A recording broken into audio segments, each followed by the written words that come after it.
Welcome back to Mr. Midnight. Tonight, I'm taking you deep underground to Alaska's remote mines, where something is very, very wrong. What happens when you go to work one day and come back different? What if the mine you're working in has been closed for 15 years? And what if the creatures living in the forest around your job site start asking for payment? These are 7 true stories from Alaska. Real people, real mines, and things that happen that nobody can explain. I've got reports from workers who saw their friends change into something else, deliveries made to places that shouldn't exist anymore, and machines that started growing organs. If you think you know what's scary, you haven't heard these stories yet. If you're new to Mr. Midnight, hit subscribe right now. We don't do fake stories here, only real horror that actually happened to real people. Turn on that notification bell because trust me, you don't want to miss what's coming. Grab a blanket, lock your doors, and whatever you do, remember that some jobs have hidden costs. Let's begin with story number 1.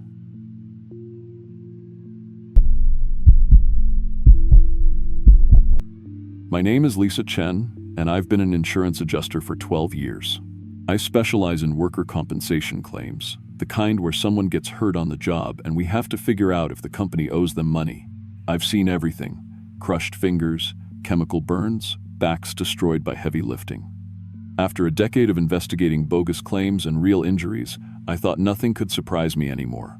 But what happened at Copper Ridge Mine 3 months ago changed everything I thought I knew about workplace injuries. Some transformations aren't accidents, they're upgrades.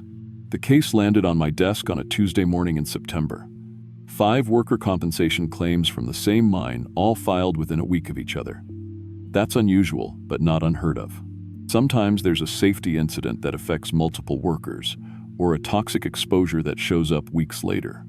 What made these claims weird was the description. All 5 workers filed for unusual workplace transformation, with medical documentation that made no sense. The company doctor's notes mentioned mineral integration and biological metallurgy. I've seen plenty of creative fraud attempts, but this was next-level strange. My job was simple: drive up to Copper Ridge, interview the claimants, and determine if these were legitimate workplace injuries or an elaborate insurance scam.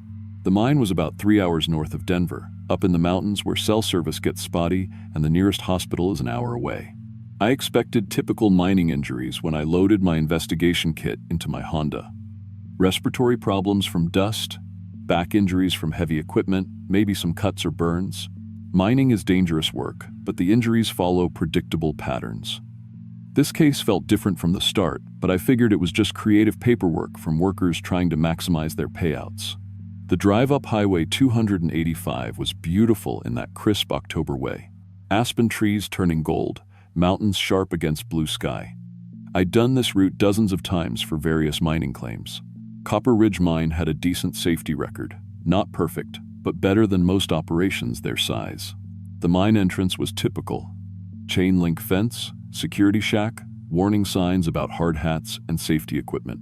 What wasn't typical was how nervous the security guard looked when I showed my insurance credentials. He made 3 phone calls before waving me through, and I caught him watching my car in his rearview mirror.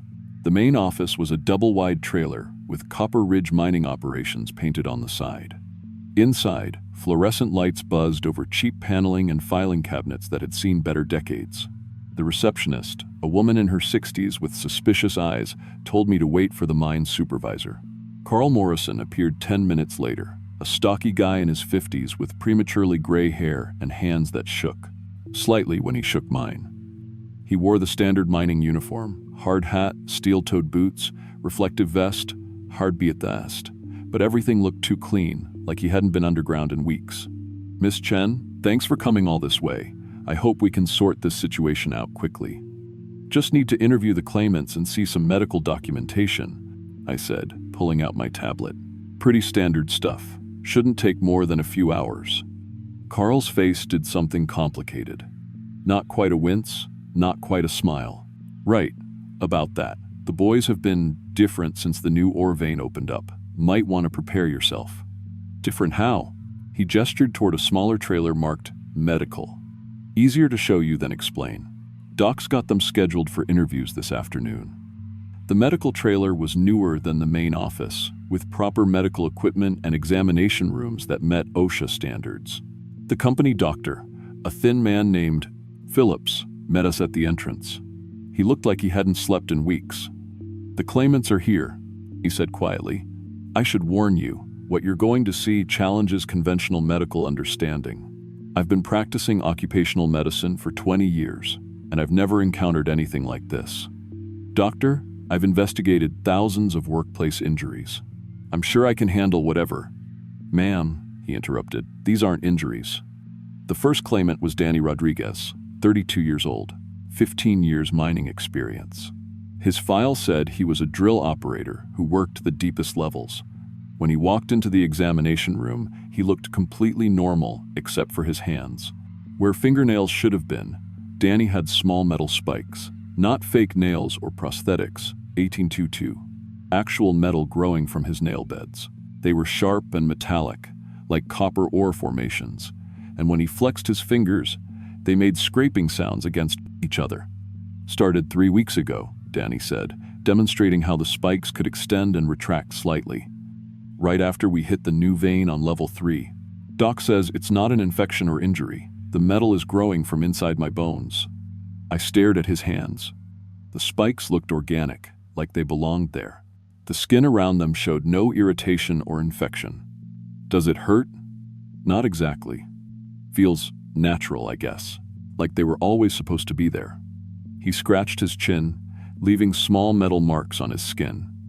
"Weird thing is, I can feel ore deposits now. Walk me past a wall, I can tell you exactly where the good metal is." I documented everything with my camera, though I knew the insurance company would never believe the photos. The spikes moved like living tissue, but rang like metal when tapped. Danny's medical records showed normal blood work, normal x-rays, normal everything except for the impossible metal growths. The second claimant, Pete Wilson, had copper-colored patches spreading across his arms and neck. Not copper-colored like a rash or discoloration, this be actual metal embedded in living tissue. When he scratched the patches, copper flakes fell off like metallic dandruff. "Doesn't itch or hurt," Pete explained, rolling up his sleeves to show more extensive coverage. "But regular soap doesn't work anymore. Have to use metal polish to keep clean. Food tastes different too. Everything's too bland unless it has minerals in it." The copper patches felt warm to the touch and had an internal glow in dim light. Pete's skin conducted electricity, RFS. When I tested with a small voltage meter from my kit, the copper areas showed perfect conductivity, while the normal skin remained insulated. The third claimant was Joe Henley, whose voice sounded like grinding metal when he spoke. When he opened his mouth, I saw that his teeth had been replaced by jagged copper formations.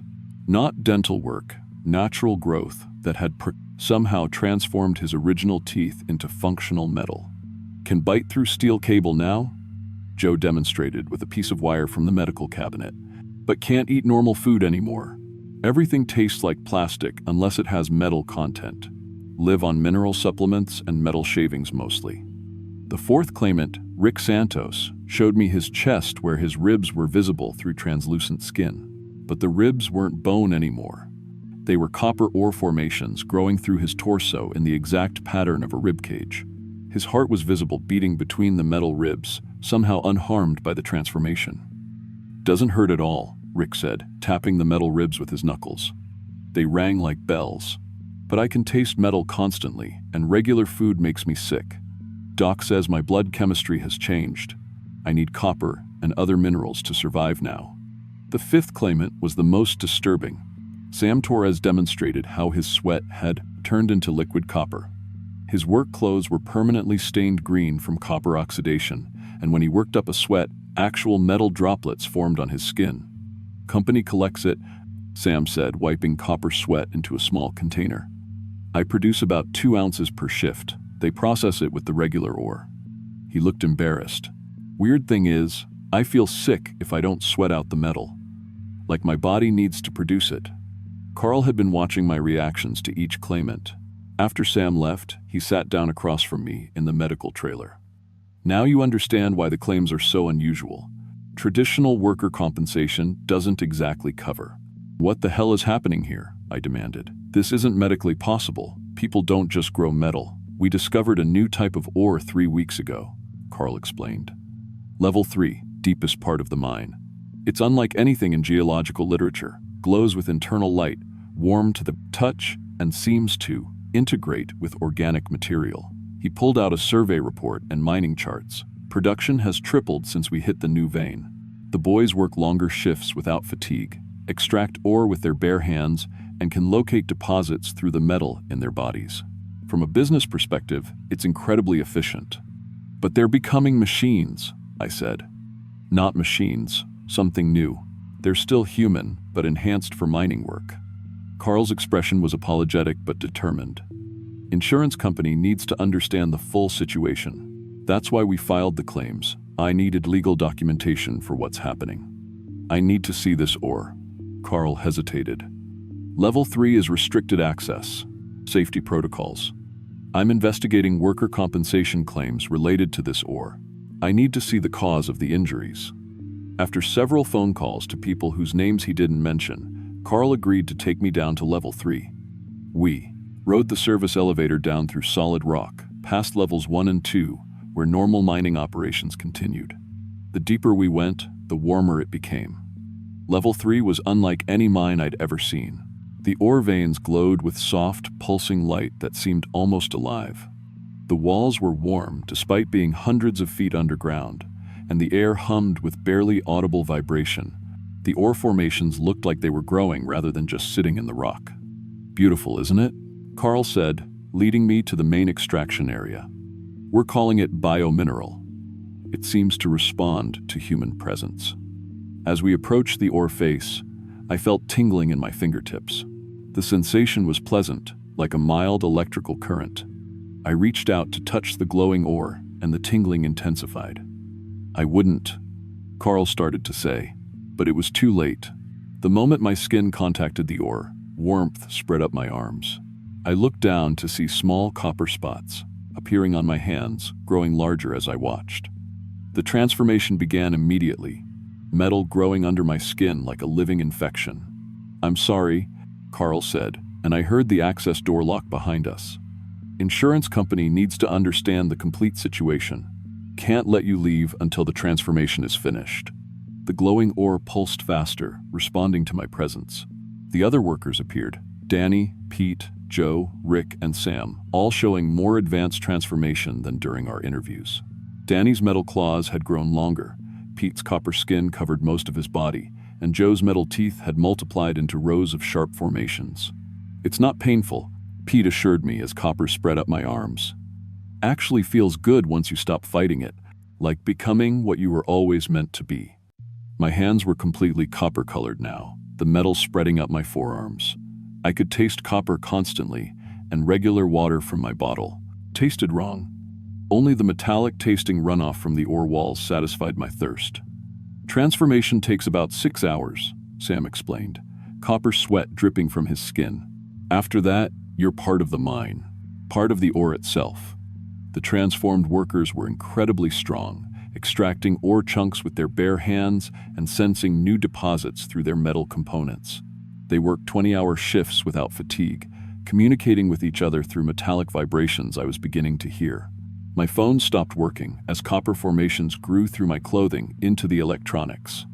The metal integration reached my throat, making my voice grinding and metallic like Joe's. But strangest of all, I could hear the ore calling, 2-5, not with sound, but with something deeper. It wanted more workers, more integration, more efficient mining, Carl explained while my transformation progressed. The insurance claims were filed to document everything legally. Official records in case families ask questions about missing adjusters or workers who disappear. I understood now. The mine was alive in some way, converting humans into specialized mining equipment that could work more efficiently than any machine. The workers weren't injured, they were upgraded. My report would show that the worker compensation claims were legitimate workplace transformations. But I'd be filing it using metal claws instead of fingers, speaking through copper teeth, and recommending full coverage for the most successful mining operation in Colorado history. The next insurance adjuster arrives tomorrow.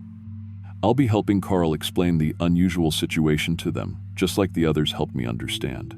After all, The mine needs more workers, and insurance adjusters are particularly good at documentation. I still think of myself as Lisa Chen, insurance adjuster. I just do my job a little differently now.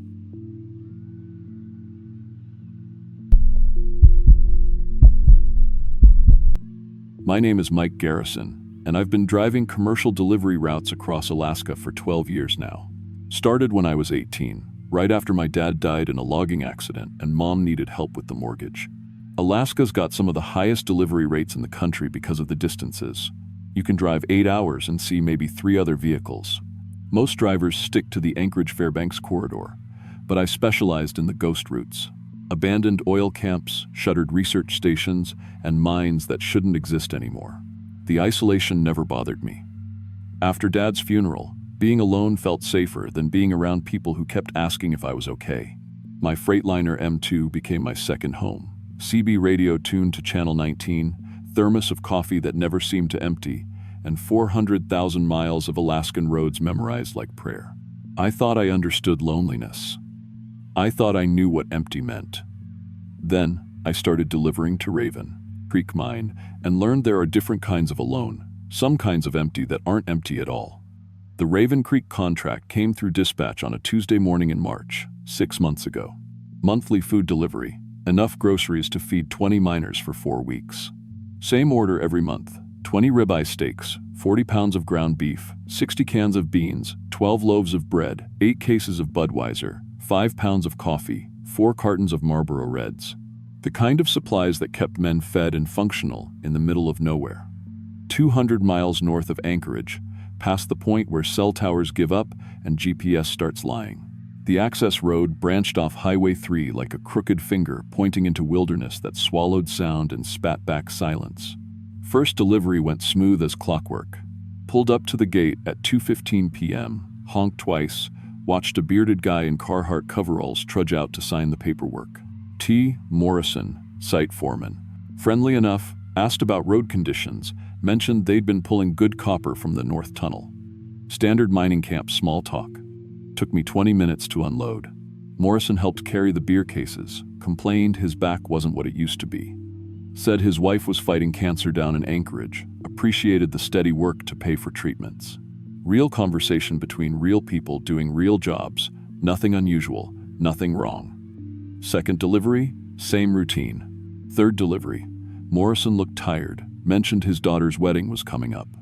Fourth delivery, he seemed distracted, kept glancing over his shoulder like he expected someone to interrupt us.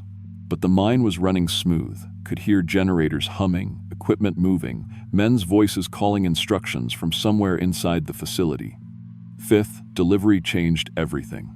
I was running late because of a rock slide near Talkeetna. Didn't reach Raven Creek until almost 4 p.m., golden hour light making the mountains look like they were on fire. When I drove through the gate, the silence hit me like a physical thing. No generator hum, no equipment noise, no voices.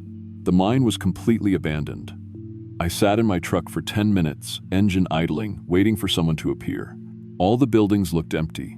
Windows dark, doors hanging open, no vehicles anywhere. Not just quiet, dead.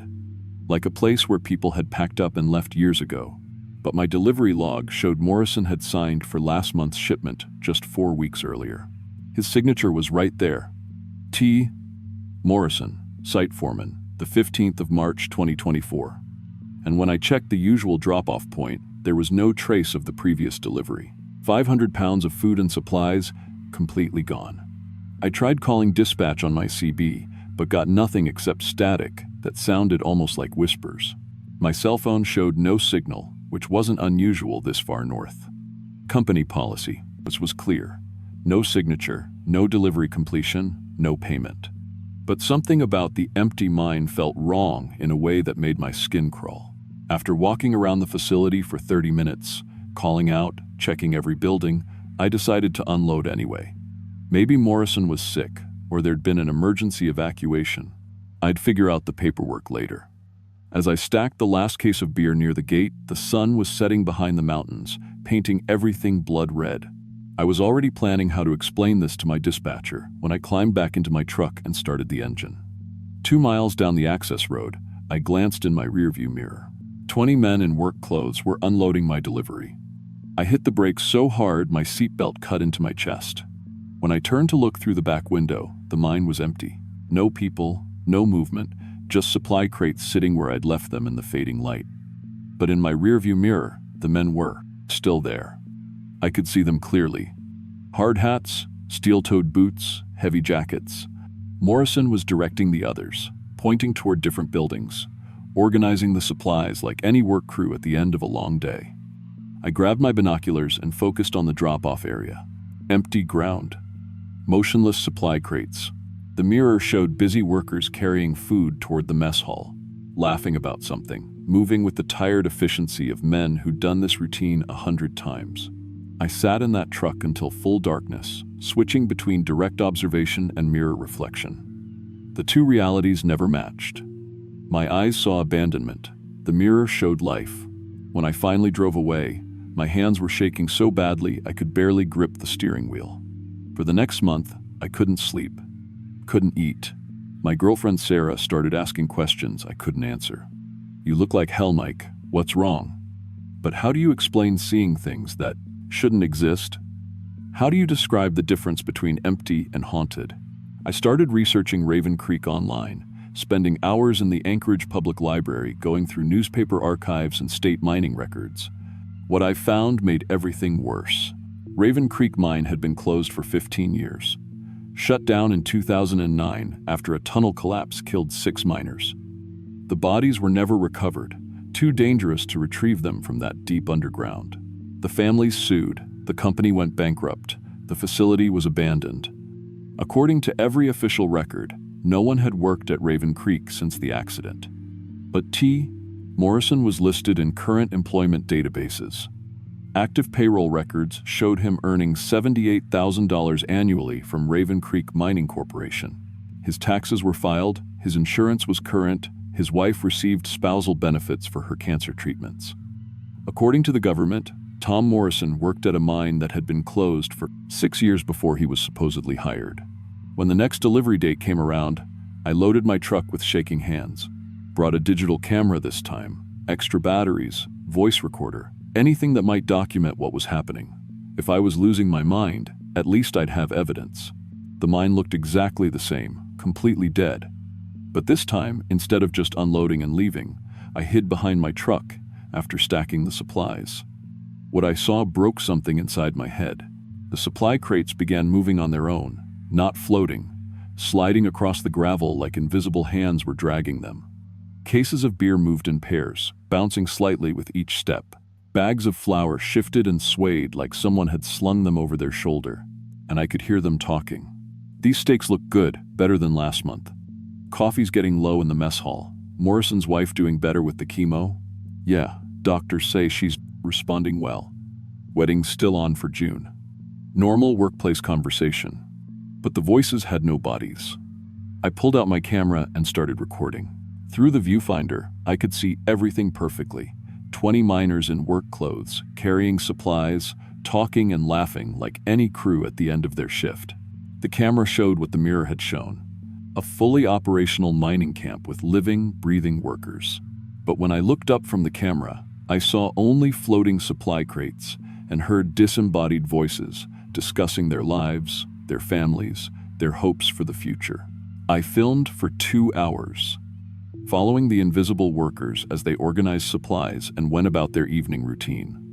The camera captured men eating dinner, playing cards, maintaining equipment, but when I reviewed the footage later that night, the video showed only empty buildings and supply crates moving by themselves. The audio was perfect though, crystal clear. Conversations about mining quotas, equipment problems, family news. They discussed current events I could verify. Elections, sports scores, local news stories from that very week. These weren't echoes from the past. These men were living their lives in real time, just in a reality I couldn't see. I started visiting the mine every few days, documenting everything. The invisible workers began recognizing me, including me in their conversations. Tom Morrison would wave when I arrived, ask about road conditions, update me on his wife's treatment progress. "Doctor says the tumors are shrinking," his voice would tell me while I stared at empty air. She might be able to come home for good next month. I was having detailed conversations with ghosts who didn't know they were dead, because that's what they had to be. The men who died in the 2009 tunnel collapse.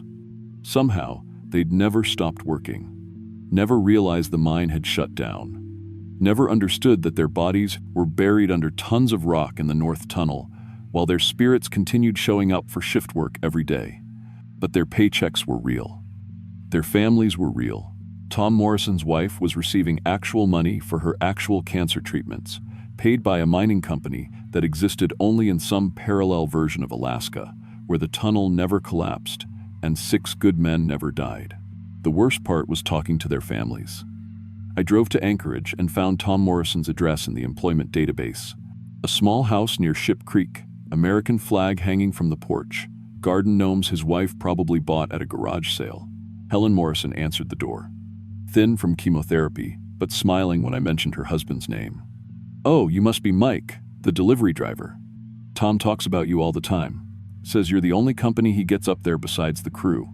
She invited me in for coffee, showed me photos of their daughter's wedding preparations. Tom's been at Raven Creek for 12 years now, started right after the kids graduated. Good, steady work, reliable income.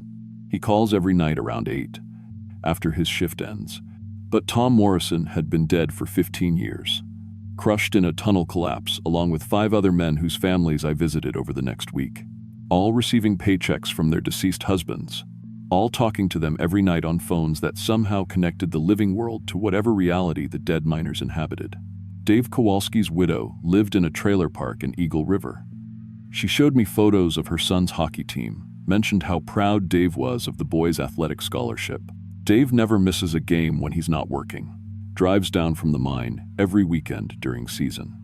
But Dave Kowalski was 30 feet underground in a collapsed copper mine and had been for 15 years. I started losing weight, losing sleep, losing pieces of myself every time I made a delivery to men who didn't exist. Sarah finally confronted me one night when I came home from another trip to Raven Creek. "You're scaring me, Mike. You talk to yourself in the truck. You write down conversations with people I can't see. When's the last time you ate a full meal? When's the last time you slept through the night?" I tried to explain, but the words sounded insane even to me.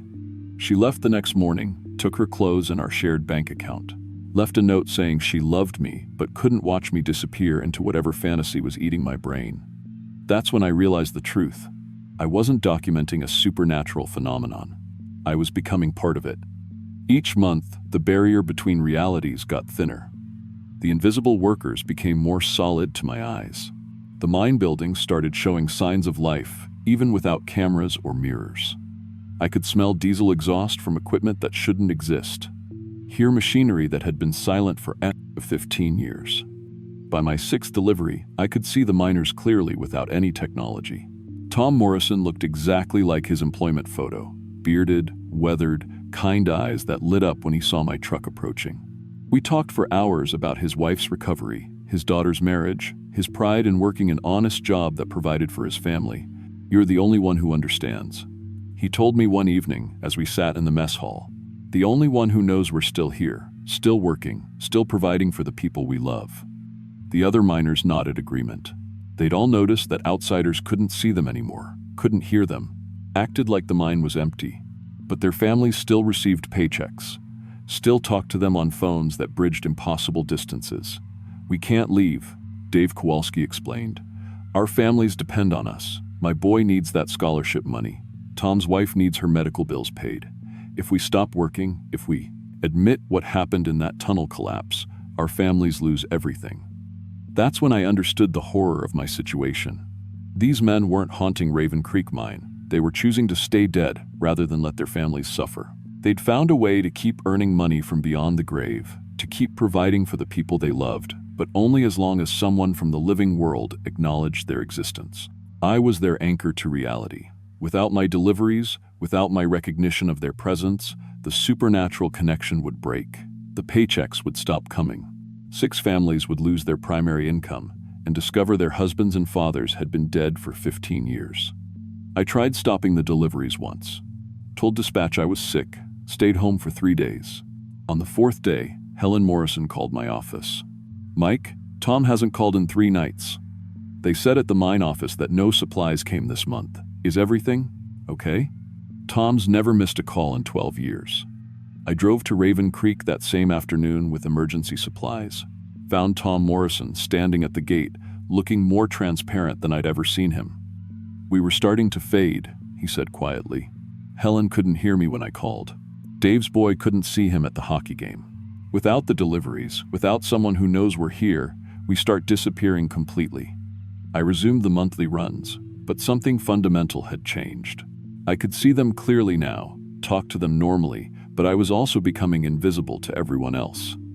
Other drivers started avoiding me. Dispatch stopped giving me additional routes. Sarah's friends crossed the street when they saw me coming. I was becoming a ghost to the living world while becoming real to the dead. Last month, I brought a mirror to show Tom Morrison his reflection. He looked into it and saw only empty air where his face should be. "We stopped casting reflections after the first year," he said sadly. "Stopped showing up in photographs. Most people forgot we ever existed. But our families remember. Our paychecks remember. And now you remember." That's when I realized I was trapped in the same supernatural loop that held the miners. I was the delivery driver for dead men who couldn't stop working, couldn't let their families discover the truth, couldn't move on to whatever comes after life. And every month, I became more like them and less like the living world I used to inhabit. Yesterday was my 9th delivery to Raven Creek Mine. When I looked in my own truck's rearview mirror, my reflection was getting fainter. When I tried calling Sarah, the phone went straight to voicemail. When I stopped at a gas station on the way home, the clerk looked right through me like I wasn't there. I'm writing this story on my laptop because I can feel myself disappearing. Soon, I'll be just another worker at a mine that doesn't exist, earning money that somehow reaches the families of people the world has forgotten. But here's the truly terrifying part. I found the employment records for my replacement. Michael Torres, 22 years old, just hired by Alaska Commercial Delivery Services for long-haul routes. According to his contract, he'll be taking over the Raven Creek monthly deliveries starting next Tuesday. Fresh blood to anchor the mine's connection to reality. A new living person to keep the dead workers substantial enough to earn paychecks for their surviving families. The cycle continues. The mine needs a driver, the families need the money, and somewhere in Alaska, a young man thinks he's just landed a good-paying job delivering supplies to remote locations. I should warn him. I should tell him to refuse the Raven Creek route, to find different work, to stay connected to the living world while he still can. But Tom Morrison's wife finished her chemo last week. Dave Kowalski's son got that hockey scholarship. 5 other families are planning Christmas celebrations with money earned by men who died 15 years ago in a tunnel collapse that the world has forgotten. If I warn the new driver, if I break the connection, 6 families lose everything. If I don't warn him, another young man disappears into the space between life and death, delivering supplies to workers who can't stop working, because love doesn't end when your heart stops beating. I'm running out of time to decide. My reflection is almost completely gone now. Soon, I'll be invisible to everyone except the miners and the new driver who'll become my only connection to the world of the living. The most disturbing thing about Alaska's haunted mines isn't the ghosts. It's discovering that love is stronger than death, and sometimes that strength becomes a trap that snares the living along with the dead. Next Tuesday, Michael Torres will drive 200 miles north of Anchorage to deliver supplies to Raven Creek Mine. He'll think he's just doing a job. He has no idea he's about to become the newest employee of a company that exists only in the space between breathing and not breathing, where dead men work eternal shifts to keep their families fed. And I'll be there to train him, to explain his duties, to help him understand that some kinds of employment last forever. Welcome to Raven Creek Mine, Michael. We've been waiting for you.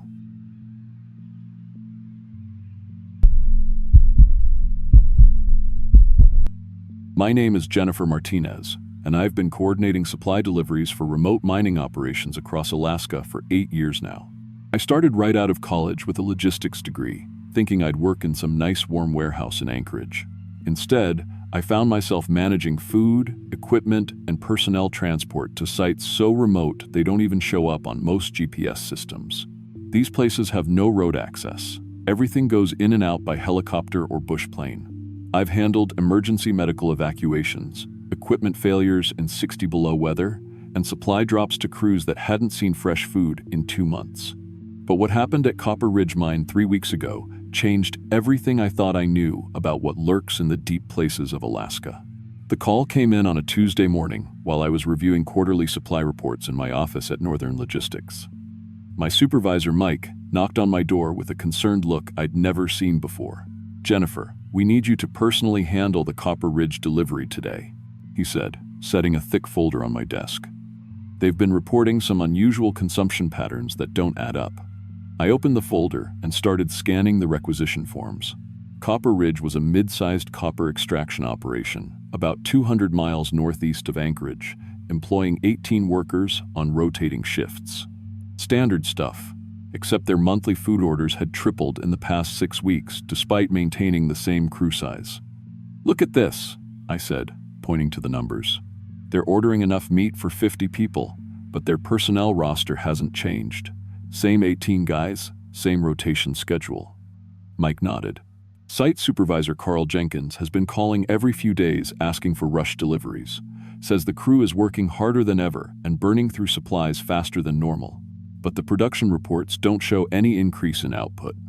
I studied the delivery logs more carefully. The pattern was strange. Massive increases in protein orders, especially red meat and canned goods, but their requests for other staples like bread, vegetables, and dairy had actually decreased. It was like they'd switched to some kind of all-meat diet.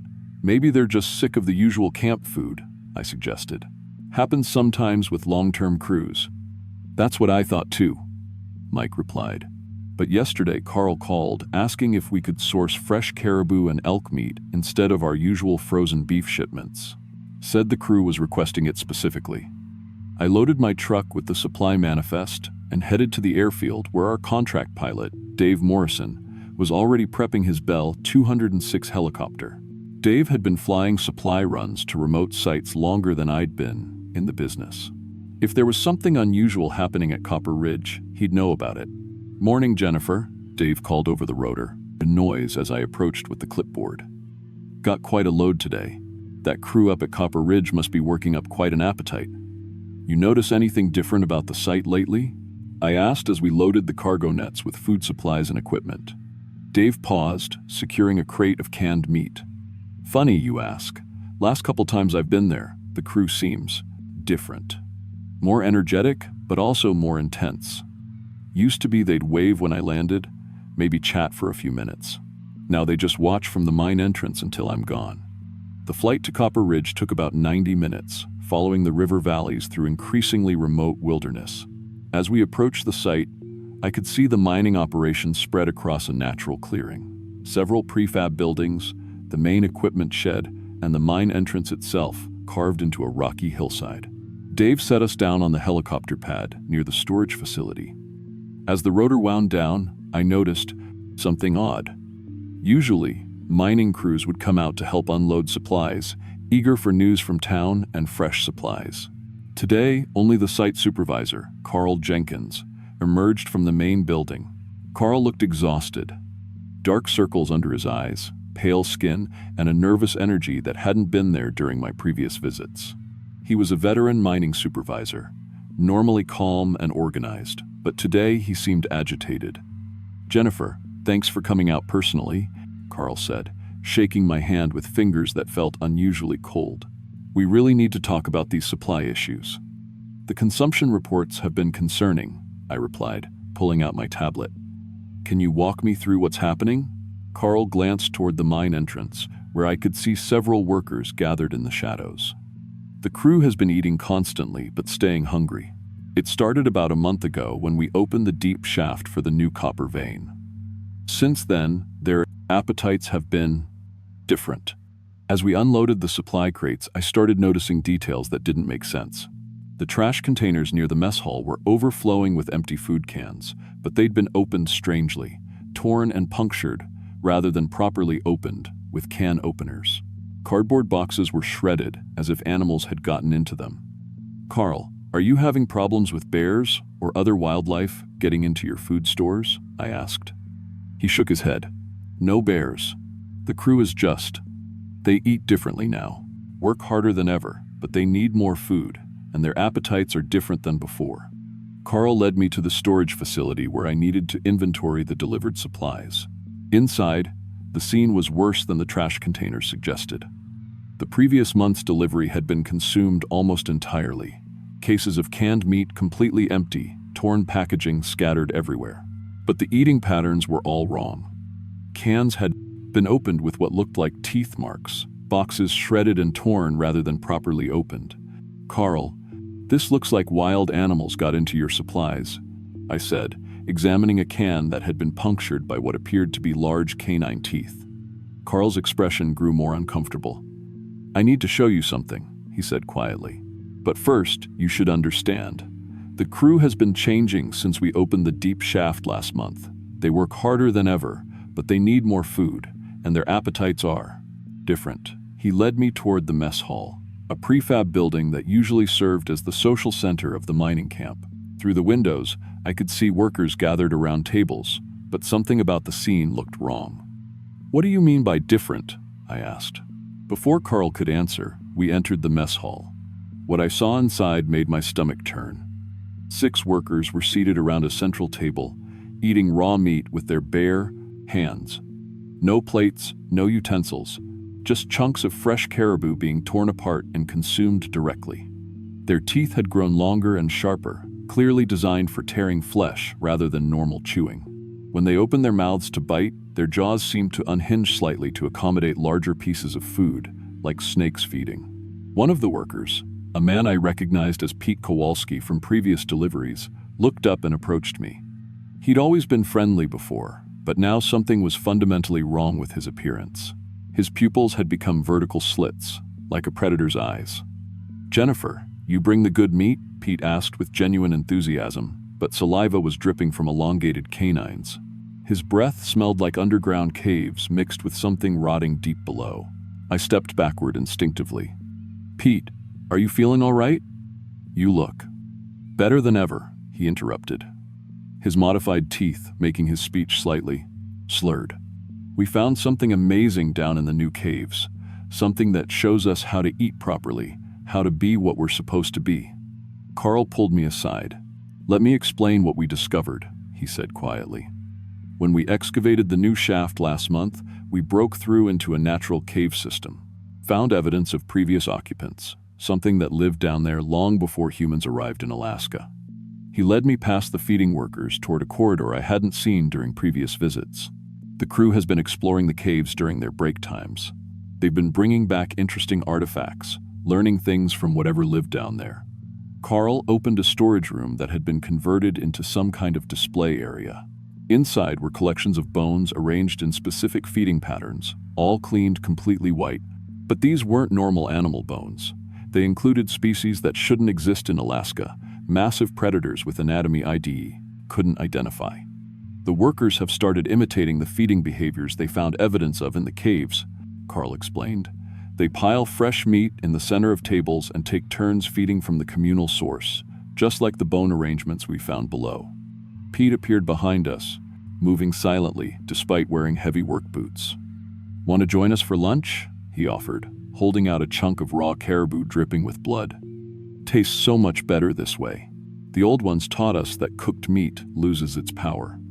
I noticed that Pete's fingernails had grown into actual claws, perfect for stripping meat from bones.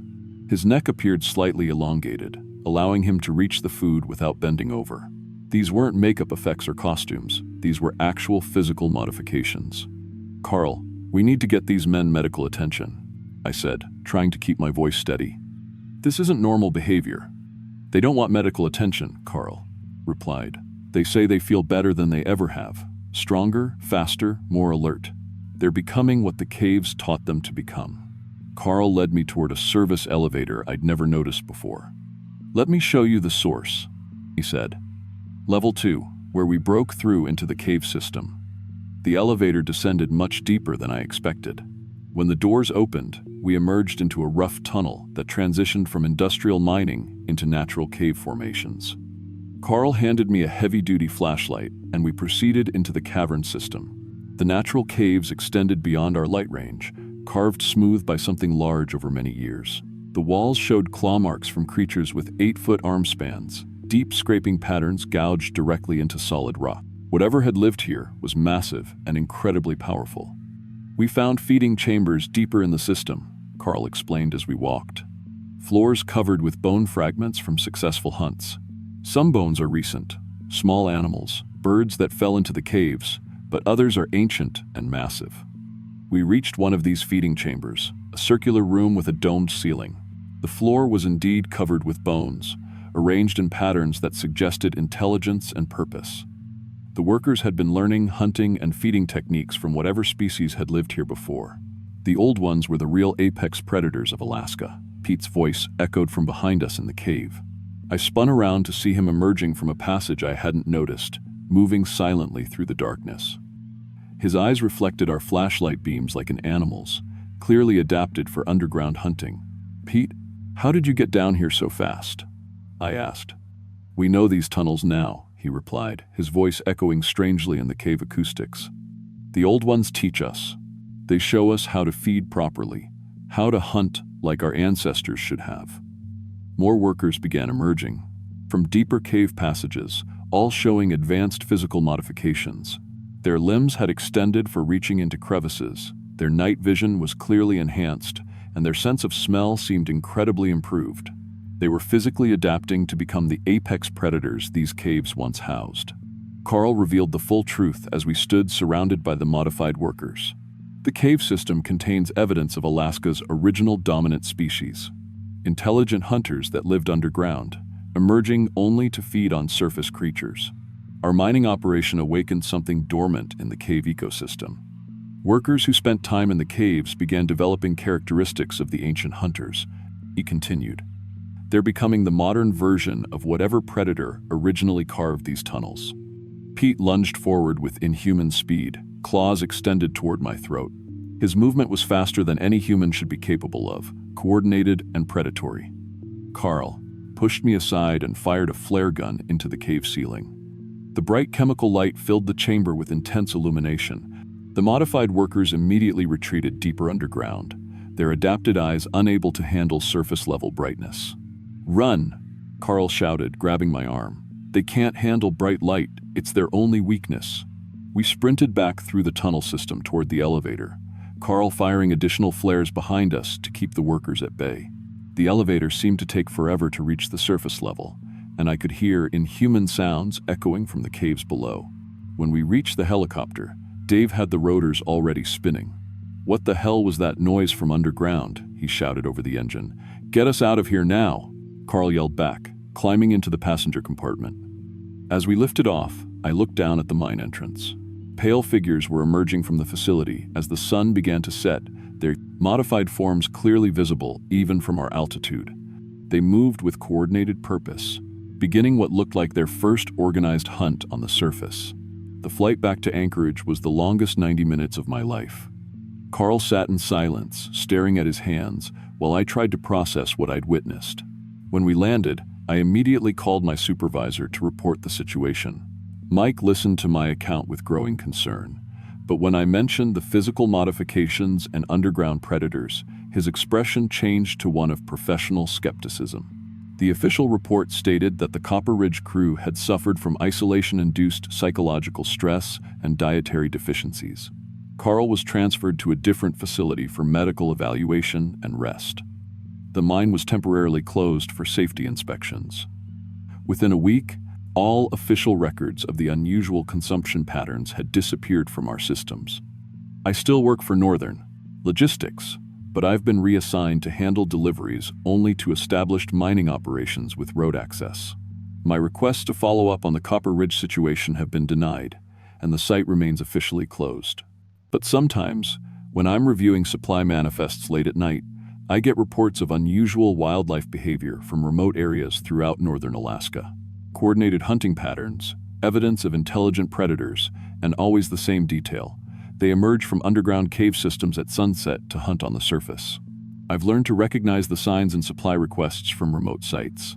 When isolated crews start ordering massive amounts of raw meat while abandoning cooked food, when their consumption patterns change overnight, I know that somewhere beneath their facility, Ancient hunters are teaching modern humans to remember what they used to be.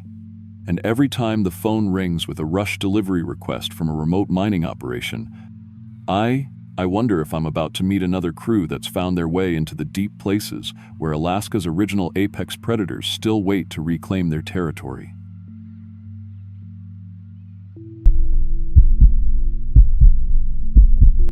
My name is Sarah Chen, and I'm about to tell you something that will sound impossible.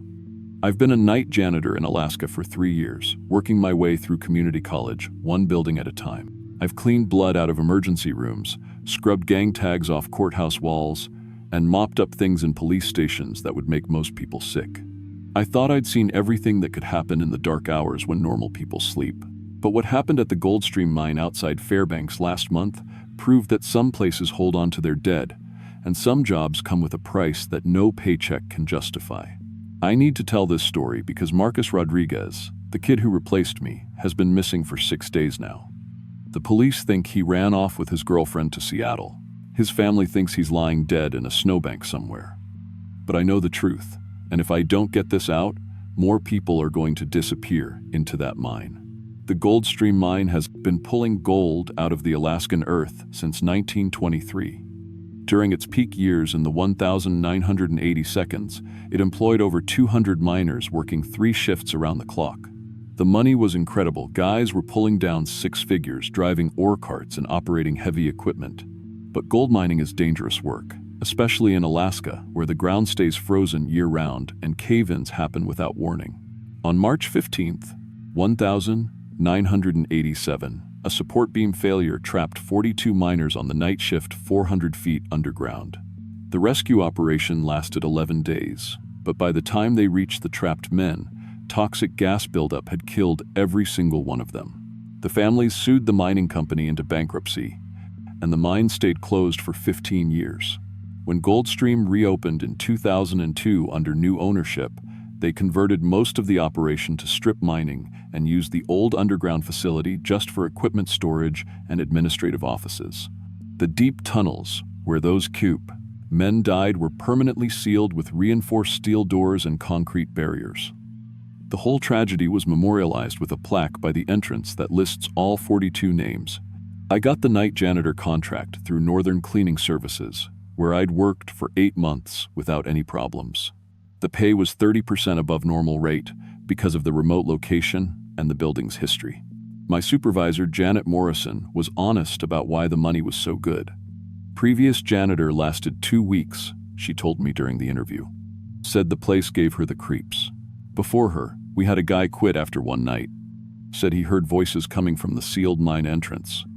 I needed the money. My student loans were piling up, and my day job at the campus bookstore barely covered rent on my studio apartment. Ghost stories don't pay bills, and I've never been the type to get spooked by empty buildings. The job seems straightforward enough. The administrative building sits about 50 yards from the sealed mine entrance, connected by a concrete walkway that the day shift employees use. 2 floors, 16 offices total, plus a break room, conference room, and a computer server room that monitors the strip mining equipment. My shift ran from 11 p.m. to 7 a.m., 5 nights a week. Basic cleaning, vacuum, mop, empty trash, dust the expensive computer equipment. The building itself is modern and well-maintained, nothing like the creepy old structures you see in horror movies. Fluorescent lighting throughout, good heating system, reliable electricity. The only unusual thing was the emergency radio system that connected directly to mine rescue services in Fairbanks. Alaska requires all mining operations to maintain 24/7 emergency communication, even when the mine isn't active. For my first 3 weeks, everything was exactly as routine as I expected. I'd drive my Honda Civic out the 20-mile access road, clean for 6 hours, while listening to podcasts, and drive home as the sun came up. The radio stayed quiet except for my required check-ins with Northern Security every 2 hours. I never saw another person, never had any equipment problems, never felt anything unusual about the place. The only thing that struck me as odd was how warm the building stayed, even during the brutal February cold snaps when temperatures hit 30 below. Janet explained that geothermal heating from the mine kept utility costs down, so they ran the system higher than most office buildings. Made sense to me, But on the night of March 15th, first exactly 37 years after the cave-in, everything changed. I noticed the first problem before I even got out of my car. Fresh tire tracks in the snow led from the main road to the sealed mine entrance, then back out again. Someone had been here recently, maybe within the last few hours. But that was impossible. The mine entrance is secured with industrial locks, and only mine rescue and emergency services have access keys. The tire tracks were wrong too wide for a normal vehicle, with a tread pattern I didn't recognize. They looked more like the tracks from heavy mining equipment. But all of that machinery was locked in the storage facility on the other side of the property. I radioed Northern Security to report the tracks, but got nothing except static. Not unusual. The mountains around Goldstream create dead zones for radio signals, especially during winter storms. I made a note to mention it to Janet and went inside to start my shift. That's when I found the computers. The server room monitors all the strip mining equipment through a network of sensors placed throughout the property. Normally, the screens show basic data, equipment status, weather monitoring, security cameras. But tonight, every monitor was displaying mining operation data from 1987, not historical data or archived files. Live, real-time data showing active mining operations happening right now. According to these computers, the night shift was in full operation. 42 miners were logged into the system, working the deep tunnels that had been sealed for decades. Names appeared on the work schedules: Robert Chen, Michael Santos, David Kim, James Morrison. All names I recognized from the memorial plaque outside. The system showed ore cart movements, tunnel air quality readings, equipment operation logs, even individual miner locations tracked through the underground passages. Everything was updating in real time, showing an active mining operation happening 400 feet below where I stood. I checked the security cameras focused on the mine entrance. The steel doors were sealed tight, just as they should be. But the computer monitors insisted that 42 men were working their shift in tunnels that no longer existed. I tried calling Janet, but my cell phone showed no signal. The landline in the main office worked, but when I tried to dial out, I got a recording saying all circuits were busy. At 1:30 a.m. on a Wednesday, that made no sense. That's when I heard the voices. The emergency radio in the main office crackled to life with mine to surface communication. Standard mining operation chatter, INA-AD, shift supervisors coordinating with surface crew, miners requesting equipment, safety updates from tunnel crews. Normal workplace communication, except it was happening in a mine that had been sealed for 20 years. Surface crew, this is level 4 east. We're ready for the supply cart. Roger, level 4. Supply cart is loaded and heading down. Hey, is the night janitor here yet? We need cleaning supplies down in Tunnel C. Got a real mess that needs attention. I grabbed the radio handset. My training said to identify myself and determine who was transmitting. This is Sarah Chen, night cleaning crew. Who am I speaking with? Sarah, finally. This is Robert Chen, shift supervisor. We've been waiting for you. Robert Chen, the same name listed as shift supervisor on the 1987 work schedule. The same name on the memorial plaque for the men who died in the cave-in. Where are you transmitting from? I asked. Level 4 East? Where else? Been working all night, and we got a situation down here that needs your professional attention. Blood's gotten into the ore processing area, and it's starting to interfere with operations. The radio went silent. I stared at the computer monitors. Robert Chen's location marker was active, showing him moving through level 4 east tunnels. According to the system, he'd been working his shift for 7 hours straight. This was when my training should have kicked in. Northern Cleaning Services requires all night shift workers to complete a safety course that includes protocols for unusual situations. If you encounter anything that seems dangerous or suspicious, you evacuate the building and contact security immediately. No cleaning. Job is worth risking your safety. But I couldn't afford to lose this contract. I was already 3 months behind on student loan payments, and my landlord had started leaving threatening notes about next month's rent. If I abandoned my shift because of computer glitches and radio interference, Janet would have every right to fire me and find someone more reliable. Plus, there had to be a logical explanation. Maybe some kind of maintenance crew was working in parts of the mine that weren't completely sealed. Maybe the computer system was malfunctioning and pulling old data from backup files. Maybe the radio frequencies were crossed with some other mining operation. I decided to finish my basic cleaning routine and figure everything out in the morning.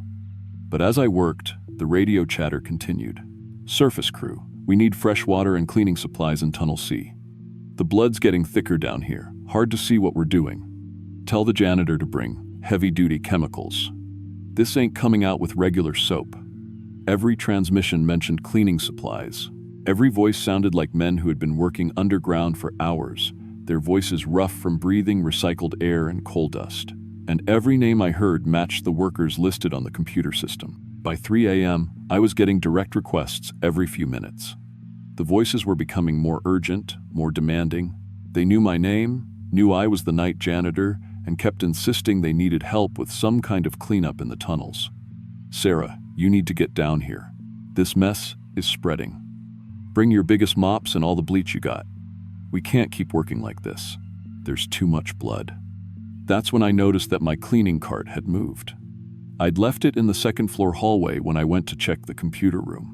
But now it was positioned at the bottom of the stairs, right next to the door that led to the concrete walkway, connecting the building to the mine entrance. All my supplies had been rearranged. The mops were standing upright, like soldiers at attention. My water buckets were filled with liquid that looked black in the fluorescent lighting and smelled like coal dust mixed with something organic and rotting. I always fill my buckets with clean water and cleaning solution. I had never filled them with this dark, foul-smelling liquid. I walked over to investigate, and my blood went cold. The door leading to the mine entrance was propped open with a doorstop I hadn't put there. Cold air was flowing in from outside, carrying the smell of deep earth and metal and something else, something that reminded me of the emergency room where I used to clean blood off operating tables. Through the open door, I could see lights moving around the sealed mine entrance. Not flashlight beams or security lighting, helmet lights, bobbing and weaving like miners moving through underground tunnels. I grabbed my flashlight and stepped outside. The sealed steel doors of the mine entrance were open. Not just unlocked, standing wide open, with warm air flowing out from the depths below. I could hear voices echoing up from the darkness, along with the sounds of active mining operations, pickaxes hitting rock, metal carts rolling on rails, compressed air equipment operating at full capacity. Hey, I called down into the mine. Who authorized night operations? This mine is supposed to be sealed. The industrial sounds stopped for maybe 30 seconds, complete silence. Then a voice called back up, rough and wet sounding. We're the permanent night shift. Been working these tunnels since 1987. You're Sarah Chen, the new cleaning girl. We've been waiting for you. Everything in my training told me to run, get in my car, drive back to Fairbanks, and call the police. But something was compelling me forward, not physically, but mentally, like my professional responsibility, required me to handle this situation. Like these miners genuinely needed my help with some kind of industrial accident. What kind of situation are you dealing with down there? I called. Come see for yourself. Bring your supplies. You're going to need the heavy-duty equipment for this job. I found myself walking toward the mine entrance, my cleaning cart rolling beside me. The wheels moved on their own, guided by some force I couldn't see. The black water in my buckets sloshed with each step, and the smell of decay got stronger. My rational mind was screaming that this was insane, but my professional instincts were stronger. I'd been cleaning up messes for 3 years. I'd handled blood, vomit, chemical spills, things that would make most people sick. Whatever was happening down in this mine, it was just another cleanup job. A messy one, but nothing I couldn't handle with the right equipment and techniques. The wooden steps leading down into the mine were solid and well-maintained. Not the rotting timber you'd expect from an abandoned operation. Emergency lighting illuminated the main tunnel, and I could see recent maintenance work on the support beams. This didn't look like a mine that had been sealed for 20 years. At 50 feet down, I could hear the miners more clearly. Coordinated work chatter, equipment operation, the sounds of an active mining shift. But there was something else in their voices, a wet, distorted quality that didn't sound quite right. At 100 feet down, I saw the first helmet light approaching from the deeper tunnels. At 150 feet down, I realized that the miner walking toward me didn't have skin on his face. The man approaching me was Robert Chen, according to the name tag on his mining uniform. But his face was mostly exposed skull, with strips of flesh hanging like old leather. His helmet light shone through the gaps in his skull where his eyes should have been. When he opened his mouth to speak, black fluid poured out instead of words. Sarah finally made it down. We've been waiting 37 years for a professional cleaning crew. Behind him, 41 other miners were working frantically with pickaxes and ore carts. But they were all in various stages of decomposition. Some had most of their flesh missing, others were just skeletons in mining gear, still others were somewhere in between, with rotting muscle hanging off exposed bones. They'd been working for 37 years since the cave-in killed them, their bodies decomposing while their spirits continued the eternal night shift. They couldn't stop mining, couldn't rest, couldn't leave the tunnels where they died. The gas that killed us, it preserved our bodies just enough to keep working, Robert explained, his voice wet and distorted by the absence of most of his tongue, but we're rotting from the inside out, been working in our own decay for decades. He led me deeper into the tunnels, where I saw the real horror. Hundreds of human skeletons arranged throughout the mining operation, all in various stages of decay. Every person who had entered the mine since 1987, 25 maintenance workers, security guards, previous janitors, even some tourists who had broken into the sealed areas. Anyone who comes down here gets added to the permanent night shift, Robert said. We need the manpower to keep operations running. Can't stop working, even when our bodies fall apart. The skeletons were still moving, still swinging pickaxes and pushing ore carts with nothing but bones and tattered work clothes. Some had been working so long that their bones were worn smooth, but they couldn't stop. The mine owned them now. But here's our problem, Robert continued. All this decay, all this rotting flesh, it's contaminating the ore, making it harder to extract clean gold. We need a professional cleaning crew to sanitize the operation. That's when I understood the real trap. They didn't want to hurt me. They needed my professional skills. I was a janitor, trained in hazardous cleanup and industrial sanitation. They wanted me to clean their decomposing bodies and contaminated mining equipment so they could work more efficiently. Clean our bones, and we'll work better, Robert said. Clean the tunnels, and we'll extract more gold. You'll be doing important work, Sarah, professional work. I should have run, should have dropped my equipment and sprinted back to the surface. But something about the professional appeal got to me. These miners were asking for my expertise, recognizing my skills as essential to their operation. After months of being treated like invisible service staff, here were workers who genuinely needed what I could provide. I started cleaning. I used my mops and industrial cleaning solutions to wash decades of decay from mining equipment. I scrubbed accumulated rot from the tunnel walls and ore processing stations. I cleaned the bones of workers who had been trapped here so long that they were more skeleton than human. As I worked, I felt a strange satisfaction. This was the biggest professional challenge I'd ever faced, and I was handling it with expertise and efficiency. The miners watched approvingly as I sanitized their workspace and made their eternal labor more productive. But as I cleaned the last skeleton, something started happening to my own body. My skin was becoming loose and gray, starting to peel away from my muscles. The mine was claiming me, adding me to the permanent night shift. "Welcome to the crew," Robert said, as my flesh began transferring to the grateful miners, giving them fresh tissue to replace their rotted remains. "You'll be our full-time sanitation specialist." They didn't kill me. They gave me a job, a permanent position with eternal hours and no vacation time. Now, I'm the one responsible for keeping the mining operation clean and efficient, mopping up decay and sanitizing equipment, while my own body slowly rots away. The mine reopened the next week under new management, and they hired Marcus Rodriguez as the new night janitor. 22 years old, working his way through engineering school, desperate for money just like I was. I've been watching him through the security cameras, planning how to get him down here. The miners need more manpower, IB. The gold extraction quotas keep increasing, and we need fresh bodies to meet production goals. Last night I started leaving him the same signs I followed. Fresh tire tracks in the snow, computers showing impossible mining data, radio voices asking for cleaning supplies. Tonight I left my old cleaning cart by the mine entrance, filled with black water and arranged with mops standing at attention. The doors are propped open, and warm air is flowing out from the depths below. Marcus has been asking the day shift about the weird computer messages and equipment that moves on its own.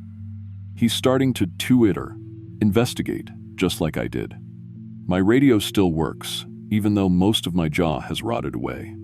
I've been practicing how to sound professional and helpful when I call for cleaning assistance. The mine needs a new janitor, and Marcus seems like good worker material. He'll understand the professional satisfaction of handling a really challenging cleanup job. I can hear his Honda Civic coming up the access road now. Right on time for his shift. Time to make the call. Surface crew, this is level 4. We need the night janitor down here. Got a real mess that requires professional attention.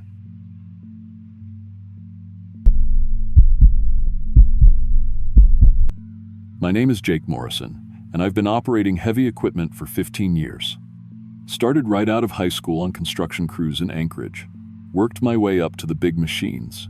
Excavators, bulldozers, graders. If it's got tracks and hydraulics, I can run it. I've cleared mountain roads, prepped oil drilling sites, even worked cleanup after avalanches. Alaska's tough country, but I know how to handle the work.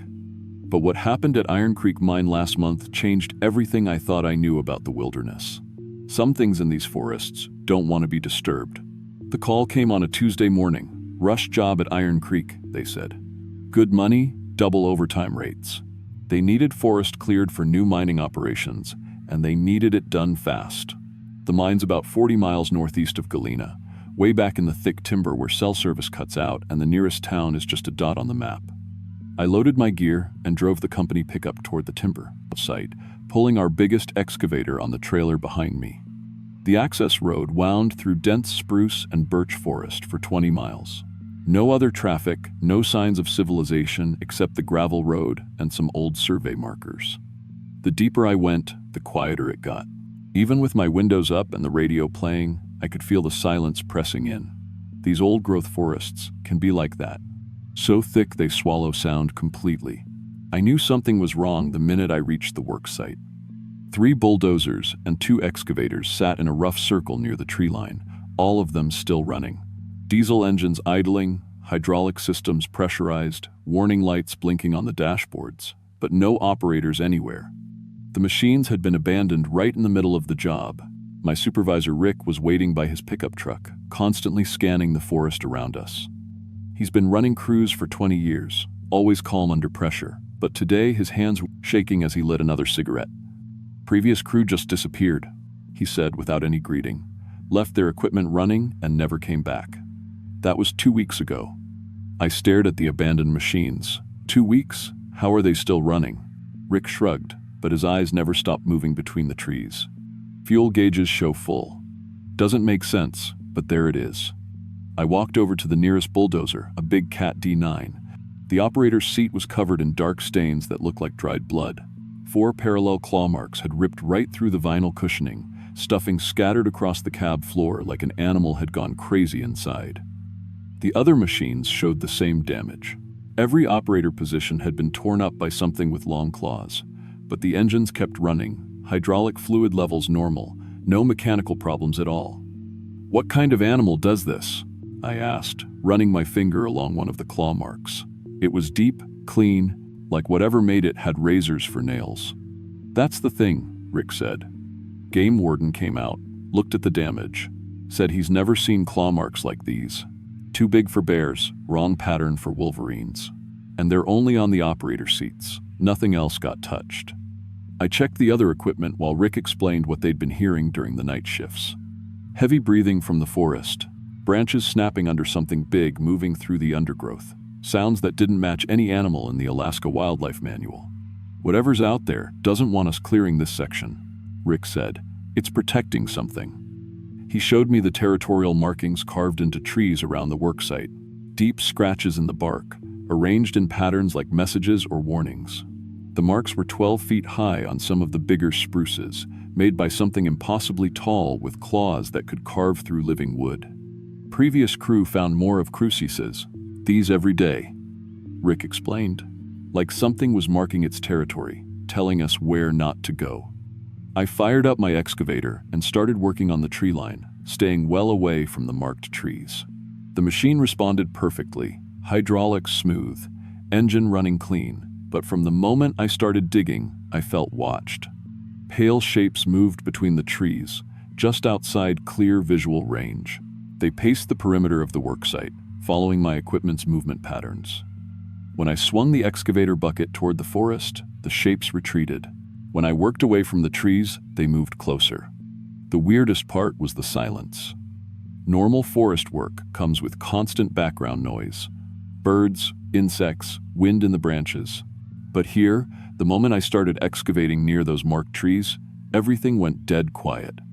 Total silence, except for my machine's diesel engine and hydraulic whine. Then, I saw them clearly for the first time.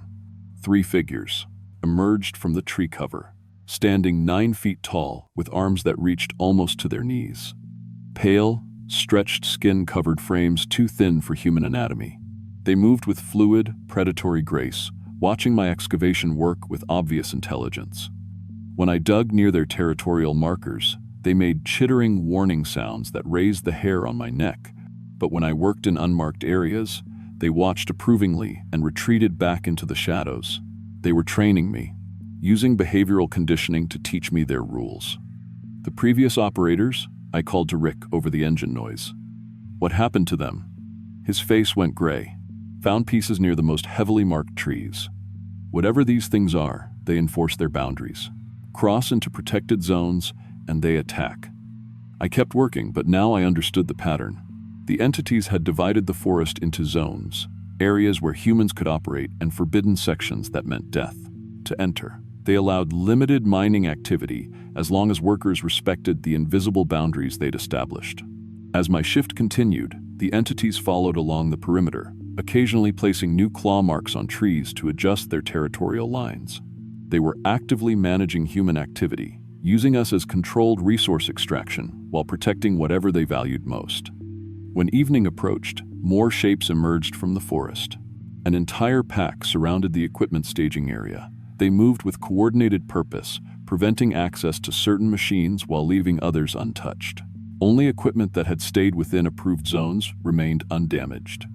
Rick showed me what happened to bulldozers that crossed territorial markers. Hydraulic lines shredded, cab roofs torn open like tin cans, operator seats destroyed completely. Near the damaged equipment, he'd found bones picked completely clean. They don't just kill trespassers, he said, quietly. They eat them. As darkness fell, the entities began testing our defensive perimeter. They probed the work lights, studied our equipment positioning, checked escape route accessibility. They were learning our nighttime security measures like intelligent predators planning an assault. The pack had grown to maybe 15 individuals, all maintaining that same impossible height and stretched anatomy.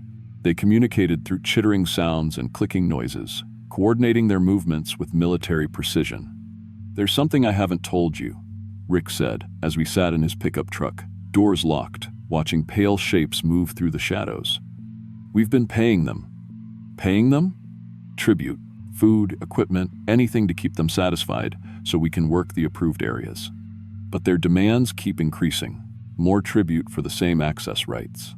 The entities circled closer to our vehicle, their elongated arms reaching through the spaces between work lights. In the harsh illumination, I could see their faces, vaguely human features stretched over skulls that were too long, too narrow. "Tonight they want something different," Rick continued. "They've made it clear, one operator, as payment for previous clearing violations." My blood went cold. "What are you talking about?" "I'm sorry, Jake. The company needs this mine operational. We can't afford to abandon the project." Rick pulled a pistol from his jacket. "They've chosen you as tonight's tribute. It's nothing personal." The entities pressed closer to the truck, sensing the change in our conversation.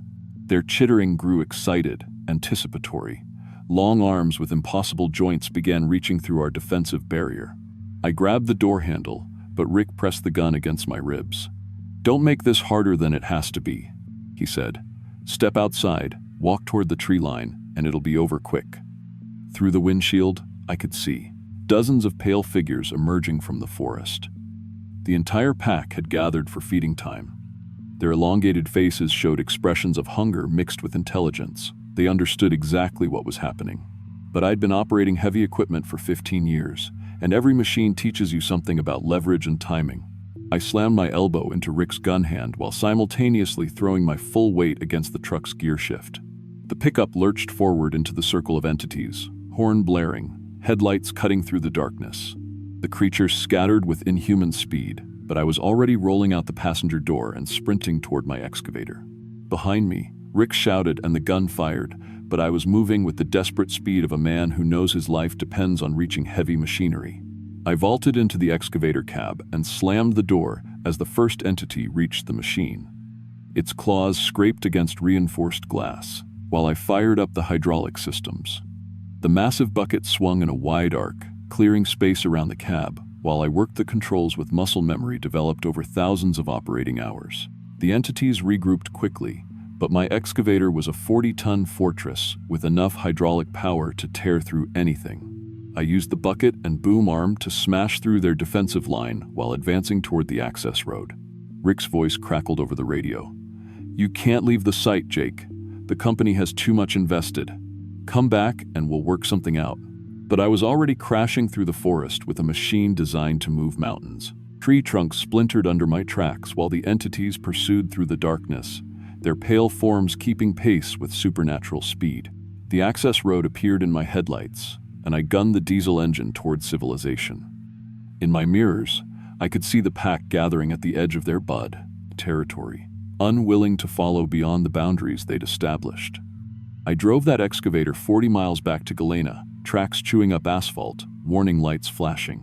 Called the state police from the first phone I found, but they said Rick reported me as stealing company equipment after suffering a psychological breakdown in the field. The official report listed the previous operators as missing persons, presumed dead from equipment, accidents, and wildlife encounters. No mention of territorial entities or tribute payments. The mine project was quietly abandoned, written off as economically unfeasible. I quit heavy equipment operation the next month and moved south to Washington State. Now I work construction in areas where the biggest predator is an aggressive foreman and the only thing watching from the trees is the occasional squirrel.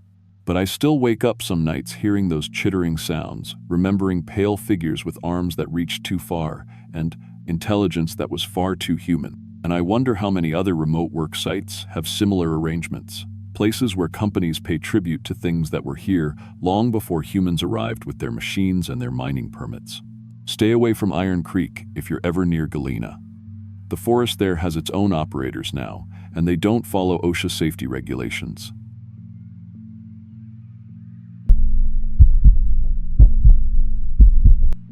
My name is Marcus Chen, and I've been a workplace safety inspector for the state of Alaska for 12 years. I started this job right out of college with an environmental science degree and additional certification in occupational health and safety. Over the years, I've inspected everything from fishing operations in the Aleutians to oil rigs on the North Slope. I've seen workers lose fingers to machinery, gotten called to investigate fatal accidents where men fell into processing equipment, and shut down operations that put people's lives at risk. I thought I understood every danger Alaska's industries could throw at workers. But what happened 3 weeks ago at Goldstream mine near Fairbanks changed everything I thought I knew about workplace safety. Some dangers can't be prevented with hard hats and safety protocols. Some dangers have been waiting in the ground for centuries. The call came in on a Tuesday morning in October. Linda Morrison, the mine owner, had requested an emergency safety inspection. That was unusual. Most mines try to avoid us, scheduling their mandatory annual inspections at the last possible moment. But Linda sounded genuinely scared on the phone. "Something's wrong with my day shift crew," she said, her voice shaking. "They don't act like themselves anymore. I need someone from the state to document what's happening here before I lose my mind." I loaded my inspection equipment into my state-issued Ford pickup. Digital camera, air quality monitor, noise meter, safety checklist, clipboard, and my tablet for filing reports. The drive from Fairbanks took 2 hours through increasingly dense forest. October in Alaska means 18-hour nights, and temperatures dropping below freezing. My truck's heater struggled against the cold seeping through the windows. The Goldstream mine sat in a valley surrounded by black spruce trees, their branches heavy with frost. It was a small operation, maybe 20 employees total, extracting gold and other minerals from the permafrost. I'd inspected them twice before over the years. Clean safety record, no major violations. Workers who seemed happy enough with their jobs. The kind of place where everyone knew each other's families. Linda met me in the parking lot, and I could see she'd lost significant weight since my last visit 6 months ago. Dark circles under her eyes, nervous energy in every movement, hands that wouldn't stop shaking. "Thank God you're here, Marcus," she said, grabbing my hand with both of hers. Her fingers were ice cold. I was starting to think I was going crazy, but you'll see it too. You'll see what's happened to them. "What exactly is the problem?" I asked, pulling my clipboard and digital camera from the truck. "Can you be more specific? Are we talking about safety violations? Drug use? Workplace harassment?" "No, nothing like that. They follow all the safety rules perfectly. Maybe too perfectly. They're like robots now. Come see for yourself." The main building felt wrong the moment I stepped inside. Too quiet. In 12 years of mine inspections, I'd never been in a facility during shift hours where you couldn't hear the constant background noise of machinery, ventilation systems, workers talking. Here, there was nothing but the hum of fluorescent lights and the distant drip of water. Linda led me to the break room where the day shift was having lunch. 8 men in identical blue mining coveralls sat around 2 tables, completely still, staring down at their sandwiches and thermoses. Not eating, not drinking, not talking, just staring. When I stepped through the doorway, all 8 heads turned toward me with mechanical precision, like they were connected by invisible strings. The movement was so synchronized it made my stomach lurch. Then they smiled. The exact same smile on every face. Same angle, same expression, identical in every microscopic detail. "Welcome, safety, inspector," they said in perfect unison. Same tone, same timing, like a recording being played back 8 times through different speakers. The hair on my arms stood up. In 12 years of workplace inspections, I'd never seen anything like this. I've dealt with intimidation tactics, workers coached to give specific answers, even drug-induced behavioral changes. But this was something else entirely. "Gentlemen," I said, trying to keep my voice professional despite the chill running down my spine. "I'm Marcus Chen from the State Safety Division. I'm here to conduct a routine inspection." They nodded simultaneously. 8 heads moving up and down in perfect synchronization, like a choreographed dance. Linda pulled me aside, her whisper barely audible. "See what I mean? Each of these guys used to have completely different personalities. Jim was quiet and shy, barely spoke above a whisper. Pete never stopped talking, always had some story about hunting or fishing. Danny had a severe stutter that got worse when he was nervous. Mike always cracked jokes, even during safety meetings. Carlos would hum while he worked. Frank complained about everything. Sam talked about his grandkids constantly. And Tom was afraid of confined spaces, had to work surface operations only." I looked back at the workers. They were still smiling, still staring at me with identical expressions. Their eyes didn't blink in sequence. They blinked at exactly the same time. "When did this start?" I asked Linda. 3 weeks ago, right after we opened the new chambers on level 3, we found something down there, Marcus. Something that wasn't supposed to exist. As part of my standard inspection protocol, I needed to interview workers individually. Linda set up her office as a private room where I could speak with each man alone. The first worker was Jim Hawley. 42 years old, married with 3 kids, lived in Fairbanks. I'd spoken with him during my previous inspections. He used to be soft-spoken, made minimal eye contact, always seemed nervous around authority figures. Now he sat perfectly straight in the chair, hands folded precisely, making direct, unwavering eye contact with that same mechanical smile. "How long have you worked here, Jim?" 6 years, 3 months, 12 days, he said, without hesitation. His voice was completely different, louder, more confident, with a strange inflection I couldn't place. "Tell me about your family." "I have a loving wife named Sarah and 3 beautiful children. Tommy, age 8, Jenny, age 6, Michael, age 4. We enjoy family activities like camping and fishing on weekends. My wife makes excellent meatloaf every Sunday after church services."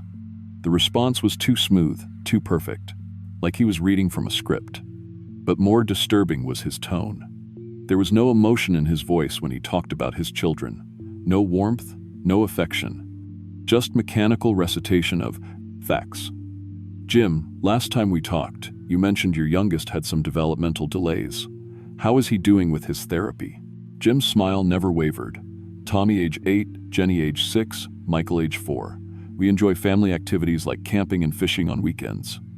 The exact same response, word for word. Next was Pete Morrison, the owner's cousin. Pete used to be a talker, always had stories about hunting and fishing, complained about the government and taxes, got into heated debates about politics during lunch breaks. But when I interviewed him, he gave me the exact same responses as Jim. Word for word, tone for tone. I have a loving wife named Sarah and 3 beautiful children. Tommy, age 8, Jenny, age 6, Michael, age 4. We enjoy family activities like camping and fishing on weekends. My wife makes excellent meatloaf every Sunday after church services. I checked Pete's personnel file.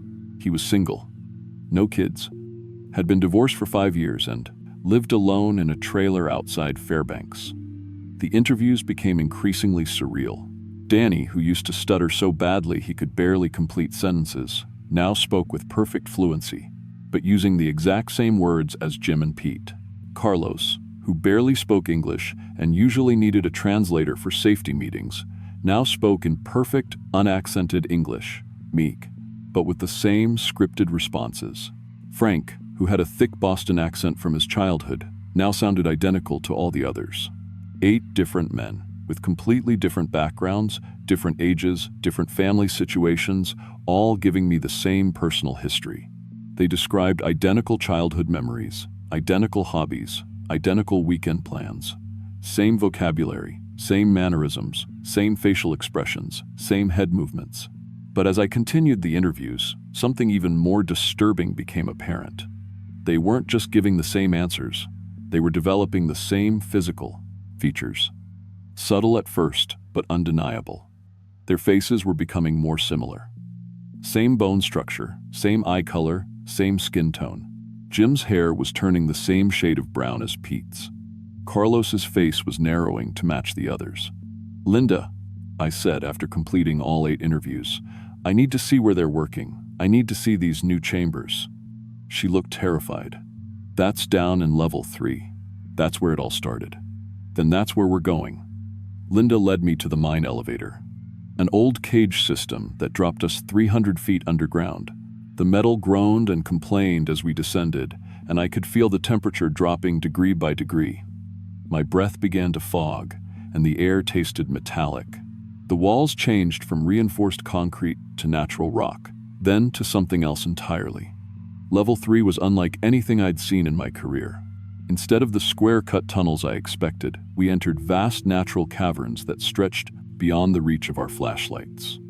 The walls were covered with formations that looked more organic than mineral, twisted, branch-like structures that seemed to pulse with their own inner light, like crystallized tissue or fossilized organs, but somehow still alive. These chambers weren't on the original mine blueprints, Linda explained, her voice echoing strangely in the space. We discovered them 3 weeks ago during excavation. The formations you're seeing, the workers have been extracting them. They're unlike anything in geological surveys.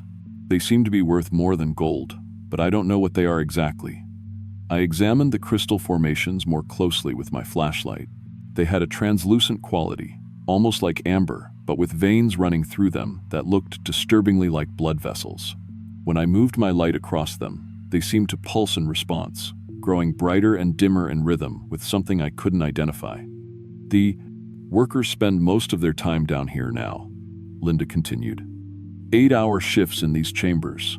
That's when their behavior started changing. As we moved deeper into the caverns, I noticed the air quality felt different. My portable monitor was registering normal oxygen levels, but there was something else. A sweet, cloying smell that reminded me of overripe fruit or decaying flowers. It made my head feel light, made my thoughts seem fuzzy around the edges. That's when I saw something that made me stop dead in my tracks. Workers Danny and Mike were crouched near a wall, carefully extracting crystals with hand tools, but instead of putting them in collection bags, they were eating them, biting directly into the formations like they were candy. "Hey!" I called out, my voice sharp with authority. "What are you doing? That's a serious safety violation." Danny looked up with that same mechanical smile. Up close, I could see that his face had changed even more, dramatically. His features were becoming identical to Jim's, to Pete's, to all the others. "Tastes like home cooking," he said, offering me a piece of the crystalline formation. "Would you like to try some, Safety Inspector? It helps with workplace efficiency." I watched in horror as the crystal dissolved on contact with his saliva, seeming to absorb directly into his bloodstream. His pupils dilated for just a moment, then returned to normal. But something else happened. For just an instant, I saw a flicker of the real Danny in his eyes. Terror. Desperate, screaming terror trapped behind that mechanical smile. "Linda, how long has this been going on?" I tried a small piece myself last week," she admitted, and I noticed her voice was starting to take on that same flat inflection. I wanted to understand what was happening to my workers. It made me feel more connected to the team, more unified, less alone. I was starting to understand. The organic minerals weren't just affecting the workers' behavior. They were somehow standardizing their consciousness, their personalities, even their physical appearance. But there was something else, Trishan, something that made this worse than simple mind control. "Linda, I need to see the worker medical records. All of them. Right now." Back in Linda's office, I reviewed the files with growing dread. Brain scans from the workers' annual physicals showed something that should have been impossible. 8 different men now had identical neural patterns. Not similar, DL identical. The same brain structure, the same electrical activity, the same patterns of neural connectivity. Like looking at 8 copies of the same scan. But the medical records revealed something even more disturbing. Blood tests showed that the workers' DNA was changing. Genetic markers that had been different just months ago were now identical across all 8 men.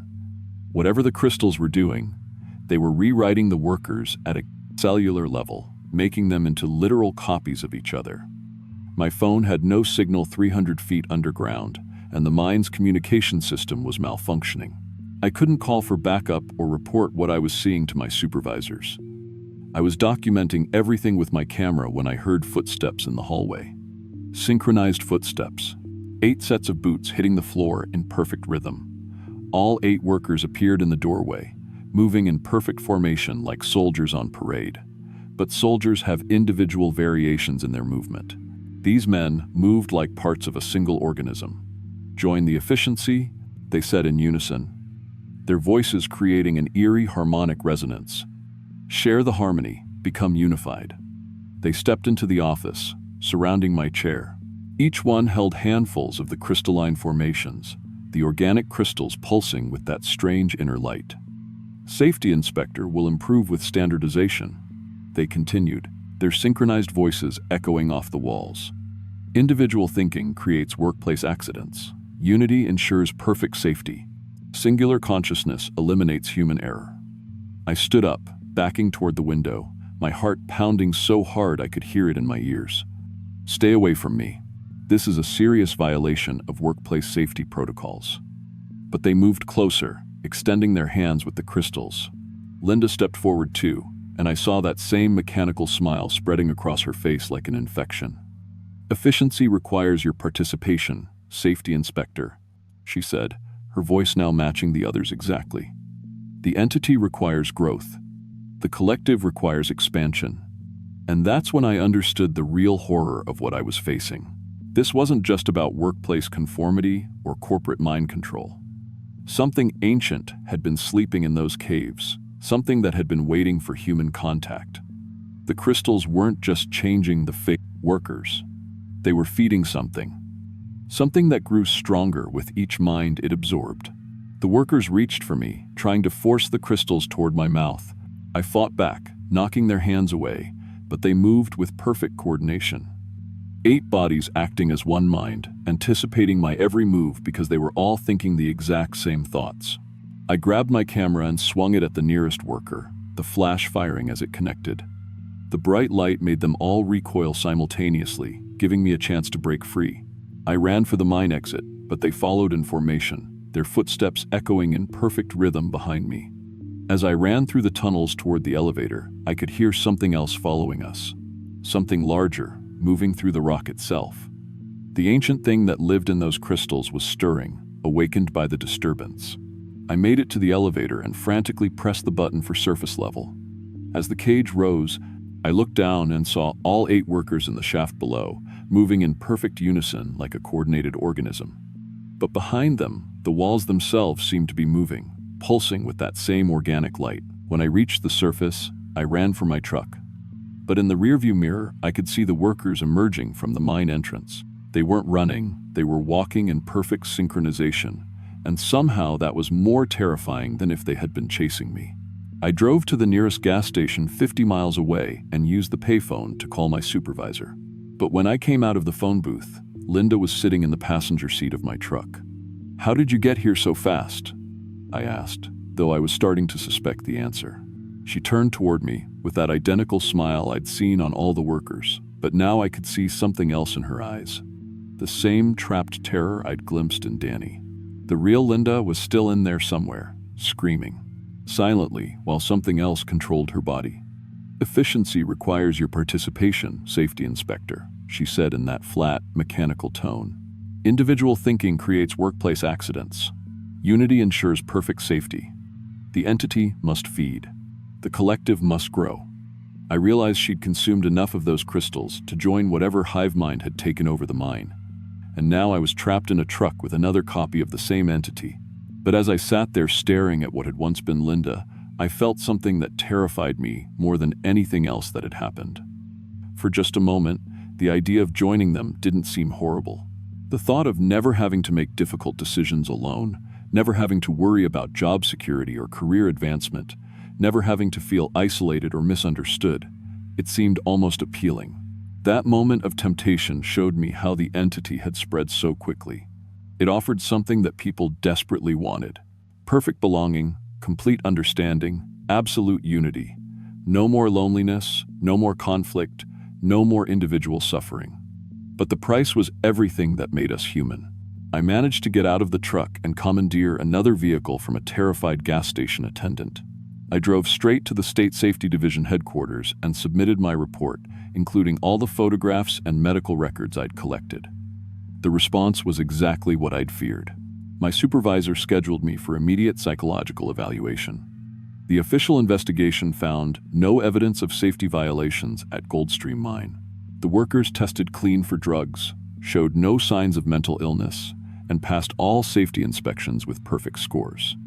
But I know what I saw down in those chambers. The mine is still operating. Linda still owns it, or the thing wearing her face does. And 8 identical workers continue extracting those organic crystals from the walls, feeding the ancient entity that sleeps in the rock. The really terrifying part? The mine has started hiring new workers. Day by day, the collective is growing. And each new worker means the entity becomes stronger, more capable of spreading beyond the confines of the mine. Sometimes I drive past the mine on my way to other inspections just to monitor the situation. The workers wave at me from the parking lot, all of them, moving in perfect synchronization, smiling the same smile, but now there are 12 of them, then 15, then 20. And sometimes, late at night, when the loneliness and job stress become overwhelming, I find myself wondering what it would be like to not have to think for myself anymore, to be part of something larger, more efficient, more unified, to never feel alone or misunderstood again. Then I remember the trapped terror in Danny's eyes, the real Linda screaming silently behind that mechanical smile, and I know the truth. The entity doesn't eliminate suffering. It just hides it behind perfect synchronized smiles while it feeds on human consciousness. I've requested a transfer to another state. My supervisor approved it, probably hoping I'll forget about Goldstream mine. But wherever I go, I'll always be looking over my shoulder, watching for that identical smile, listening for synchronized footsteps. Because some workplace hazards can't be prevented with safety equipment. Some dangers have been waiting in the ground since before humans walked the earth. And some violations of human safety go way beyond anything covered in any manual. The crystals are still down there, waiting. The entity is still hungry for more unity, more efficiency, more perfect workplace safety. And somewhere in Alaska, there's a mine full of workers who all share the same smile, the same thoughts, the same terrible secret. If you ever work in Alaska's mining industry, and you encounter organic crystal formations that seem to pulse with their own light, run. Don't try to study them, don't try to extract them, and whatever you do, don't taste them. Because once you join the collective, the real you becomes nothing more than a passenger in your own body, screaming silently while something ancient and hungry wears your face and speaks with your voice. And that's a kind of workplace accident that no safety inspector can prevent.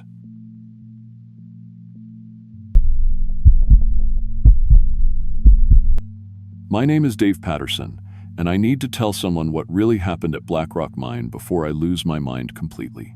The company paid me $50,000 to sign papers, saying I'd never talk about this, but money doesn't fix what I saw. Money doesn't stop the nightmares. I've been a heavy equipment mechanic for 11 years. Started at 18, fixing snowplows for the state highway department, worked my way up to mining equipment because that's where the real money is. Remote sites pay triple wages, $800 a day, plus expenses, because most mechanics won't drive into the middle of nowhere to change hydraulic fluid on a machine worth more than most people's houses. I loved the isolation though. No supervisors breathing down your neck, no rush hour traffic, just you and the machine and whatever's wrong with it. I could diagnose a failing transmission by the sound it made, spot a hydraulic leak from 50 yards away. My toolbox was my pride, every socket, every wrench organized exactly how I needed it. I was good at my job. Best mechanic Mountain Equipment Services ever had, according to my supervisor. But after what happened at Black Rock Mine last October, I can't even look at my tools without shaking. I keep them locked in my garage now, but sometimes I hear them moving around in there at night, arranging themselves, getting ready. The call came in on a Tuesday morning, October 15th. My dispatcher Sandy sounded stressed when she radioed me at home. Dave, we got an emergency up at Black Rock Mine near Chicken. Their main excavator's been malfunctioning for 3 days straight. They're losing $20,000 a day with that machine down. I knew the area, deep wilderness, about 4 hours north of Fairbanks. Never worked that particular site before, but the money was good and I had nothing else scheduled. What kind of malfunction? I asked. Hydraulic problems, they think. Machine keeps starting itself up and digging in the wrong places. Supervisor sounds pretty rattled. Equipment doesn't start itself, but stranger things happen with electrical systems in cold weather. I loaded up my service truck with the usual gear, diagnostic computers, hydraulic testers, spare parts for the most common failures. Threw in some extra oil and coolant since remote sites always run low on fluids. The drive started normal enough. Clear skies, temperature around 40 degrees, NET number, perfect working weather. I had my radio tuned to the company frequency, checking in every hour like policy required. Mile markers ticked by as highway gave way to gravel road, then to a narrow dirt track winding through thick forest. About 30 miles from the mine site, I started noticing things. First, there were no birds. The forest had been full of ravens and jays when I started up the mountain, but suddenly it was silent except for my engine noise. Then my radio went quiet, not static, just dead air, like someone had turned off every repeater tower in Alaska. But the really weird thing was the trees. They were carved. Not obviously at first, just scratches in the bark that looked like natural damage from weather or animals. But as I drove deeper into the forest, the markings became more deliberate. Symbols carved into pine trunks in groups of 4 parallel lines. Always 4. Always the same depth and spacing. I stopped the truck and got out to examine one of the marked trees. The cuts were deep, going through bark into the heartwood, but they were too clean for claws, too precise for any tool I recognized. And they were fresh, sap still bleeding from the wounds. Something in those mountains was marking territory. I radioed base to report the strange markings, but got no response, not even static.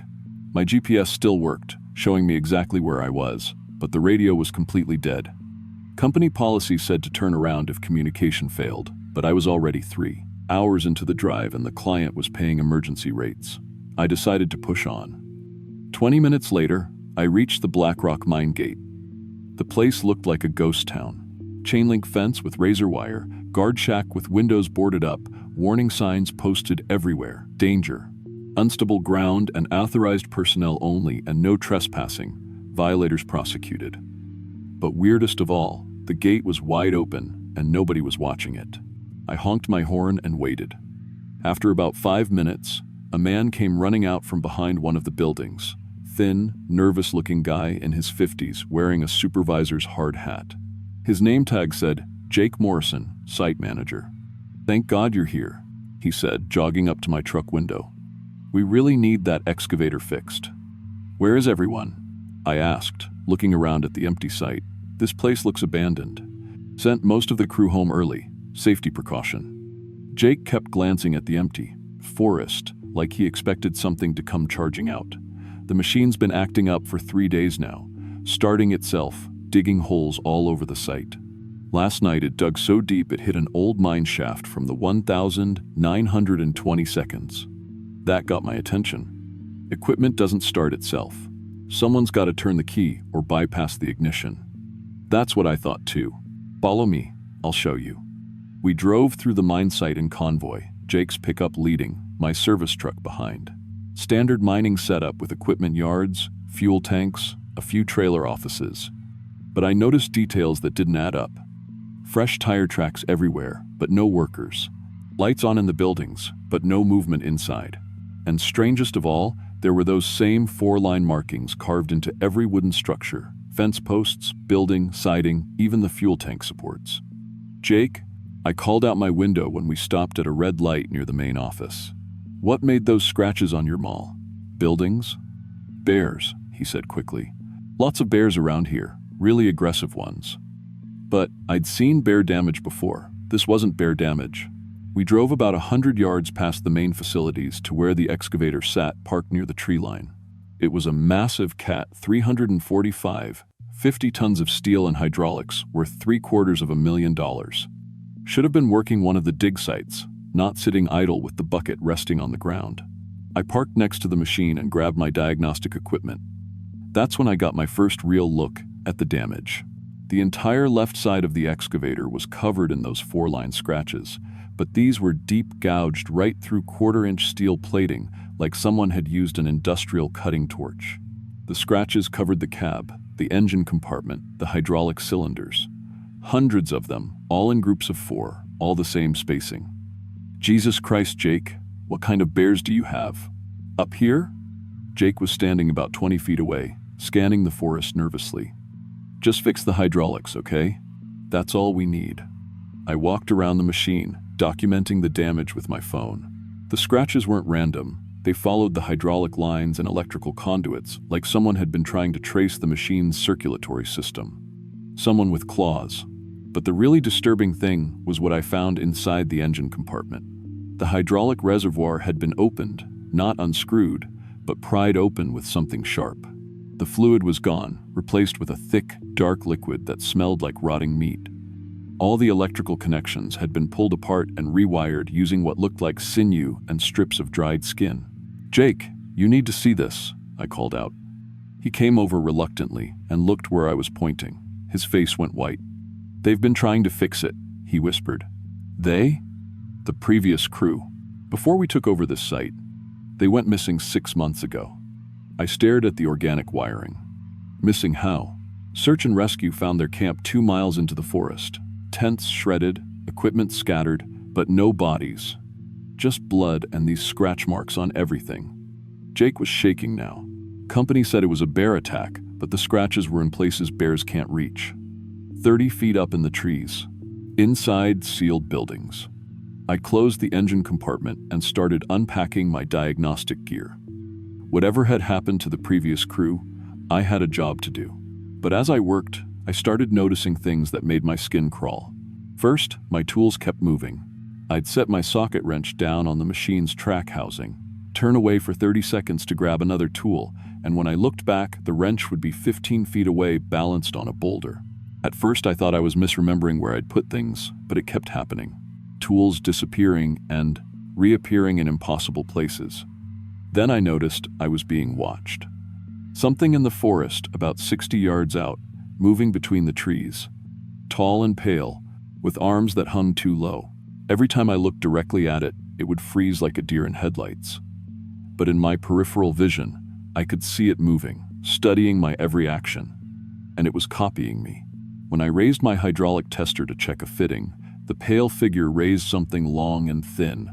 When I ducked under the boom to examine a cylinder, it crouched behind a tree. When I tapped my wrench against a metal housing to test for loose bolts, I heard tapping sounds echo back from the forest. "Jake, something's out there watching us," I said. "I know. They've been watching for months. Learning." "Learning what?" "How we work. How we fix things." I tried to focus on the excavator, but the mimicking behavior was getting more obvious and more disturbing.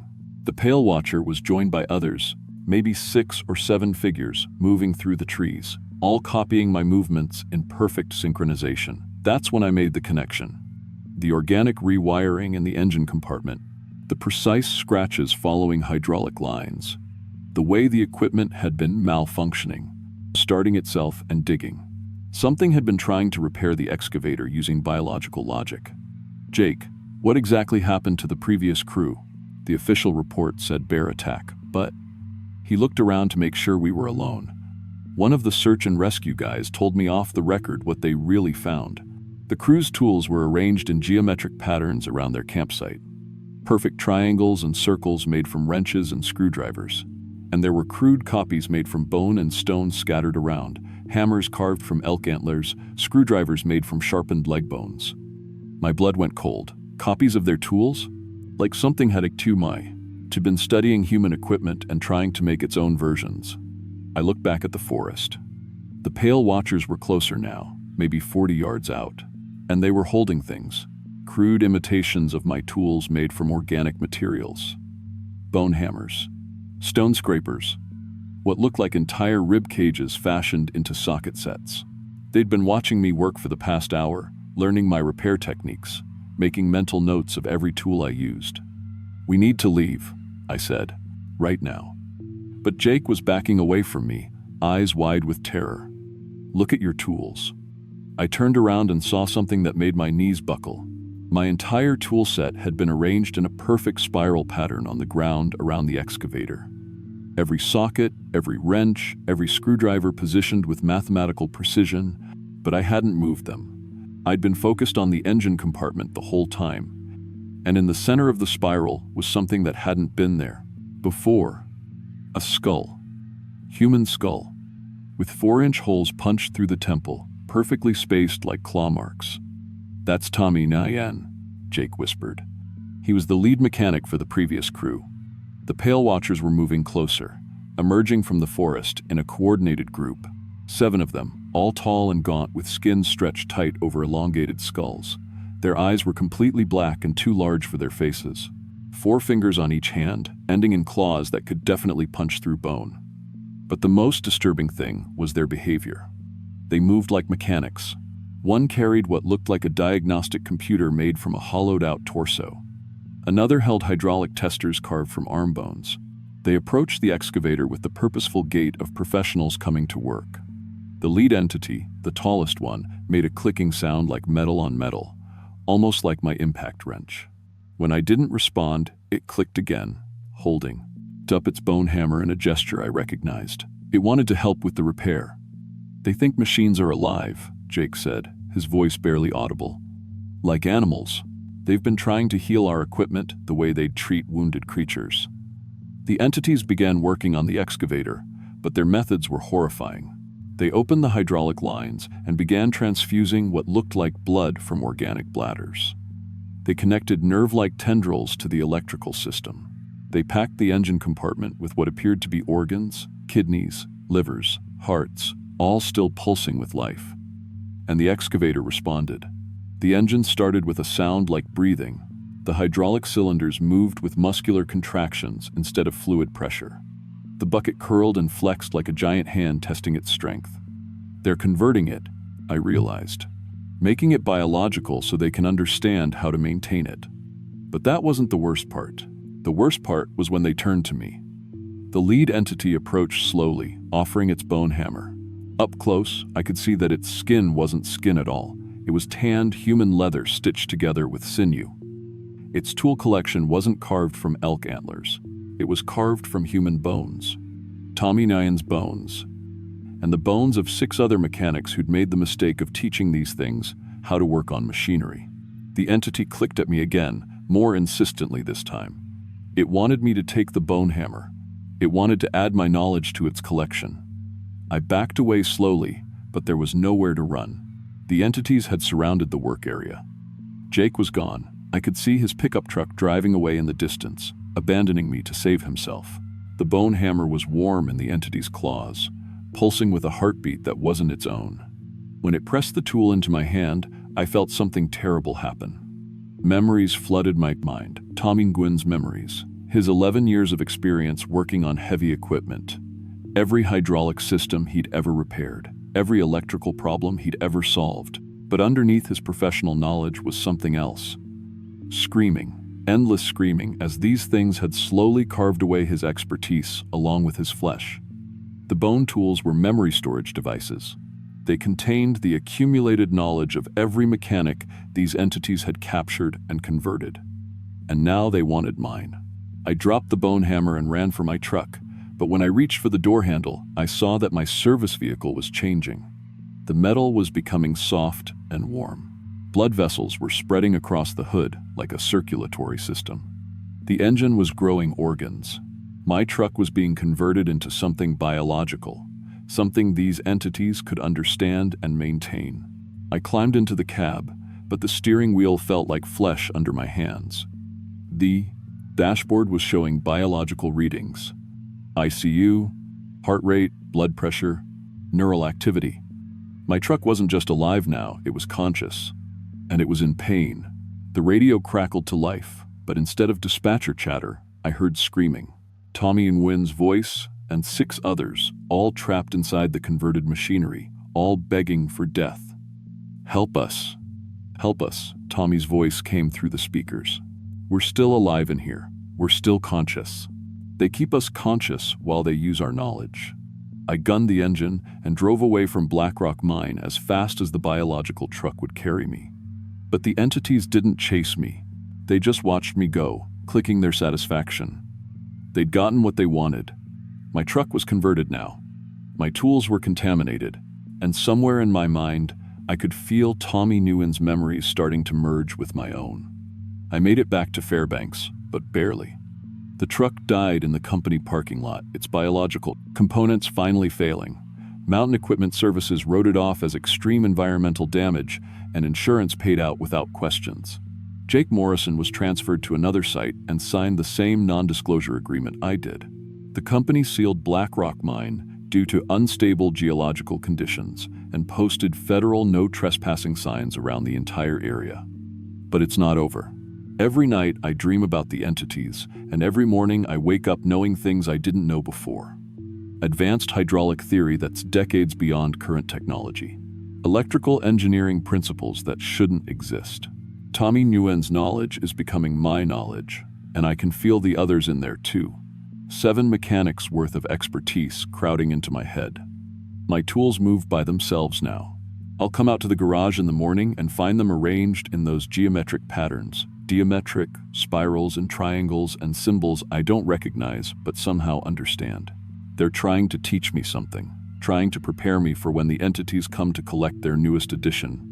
Because they are coming, I can feel them getting closer every night.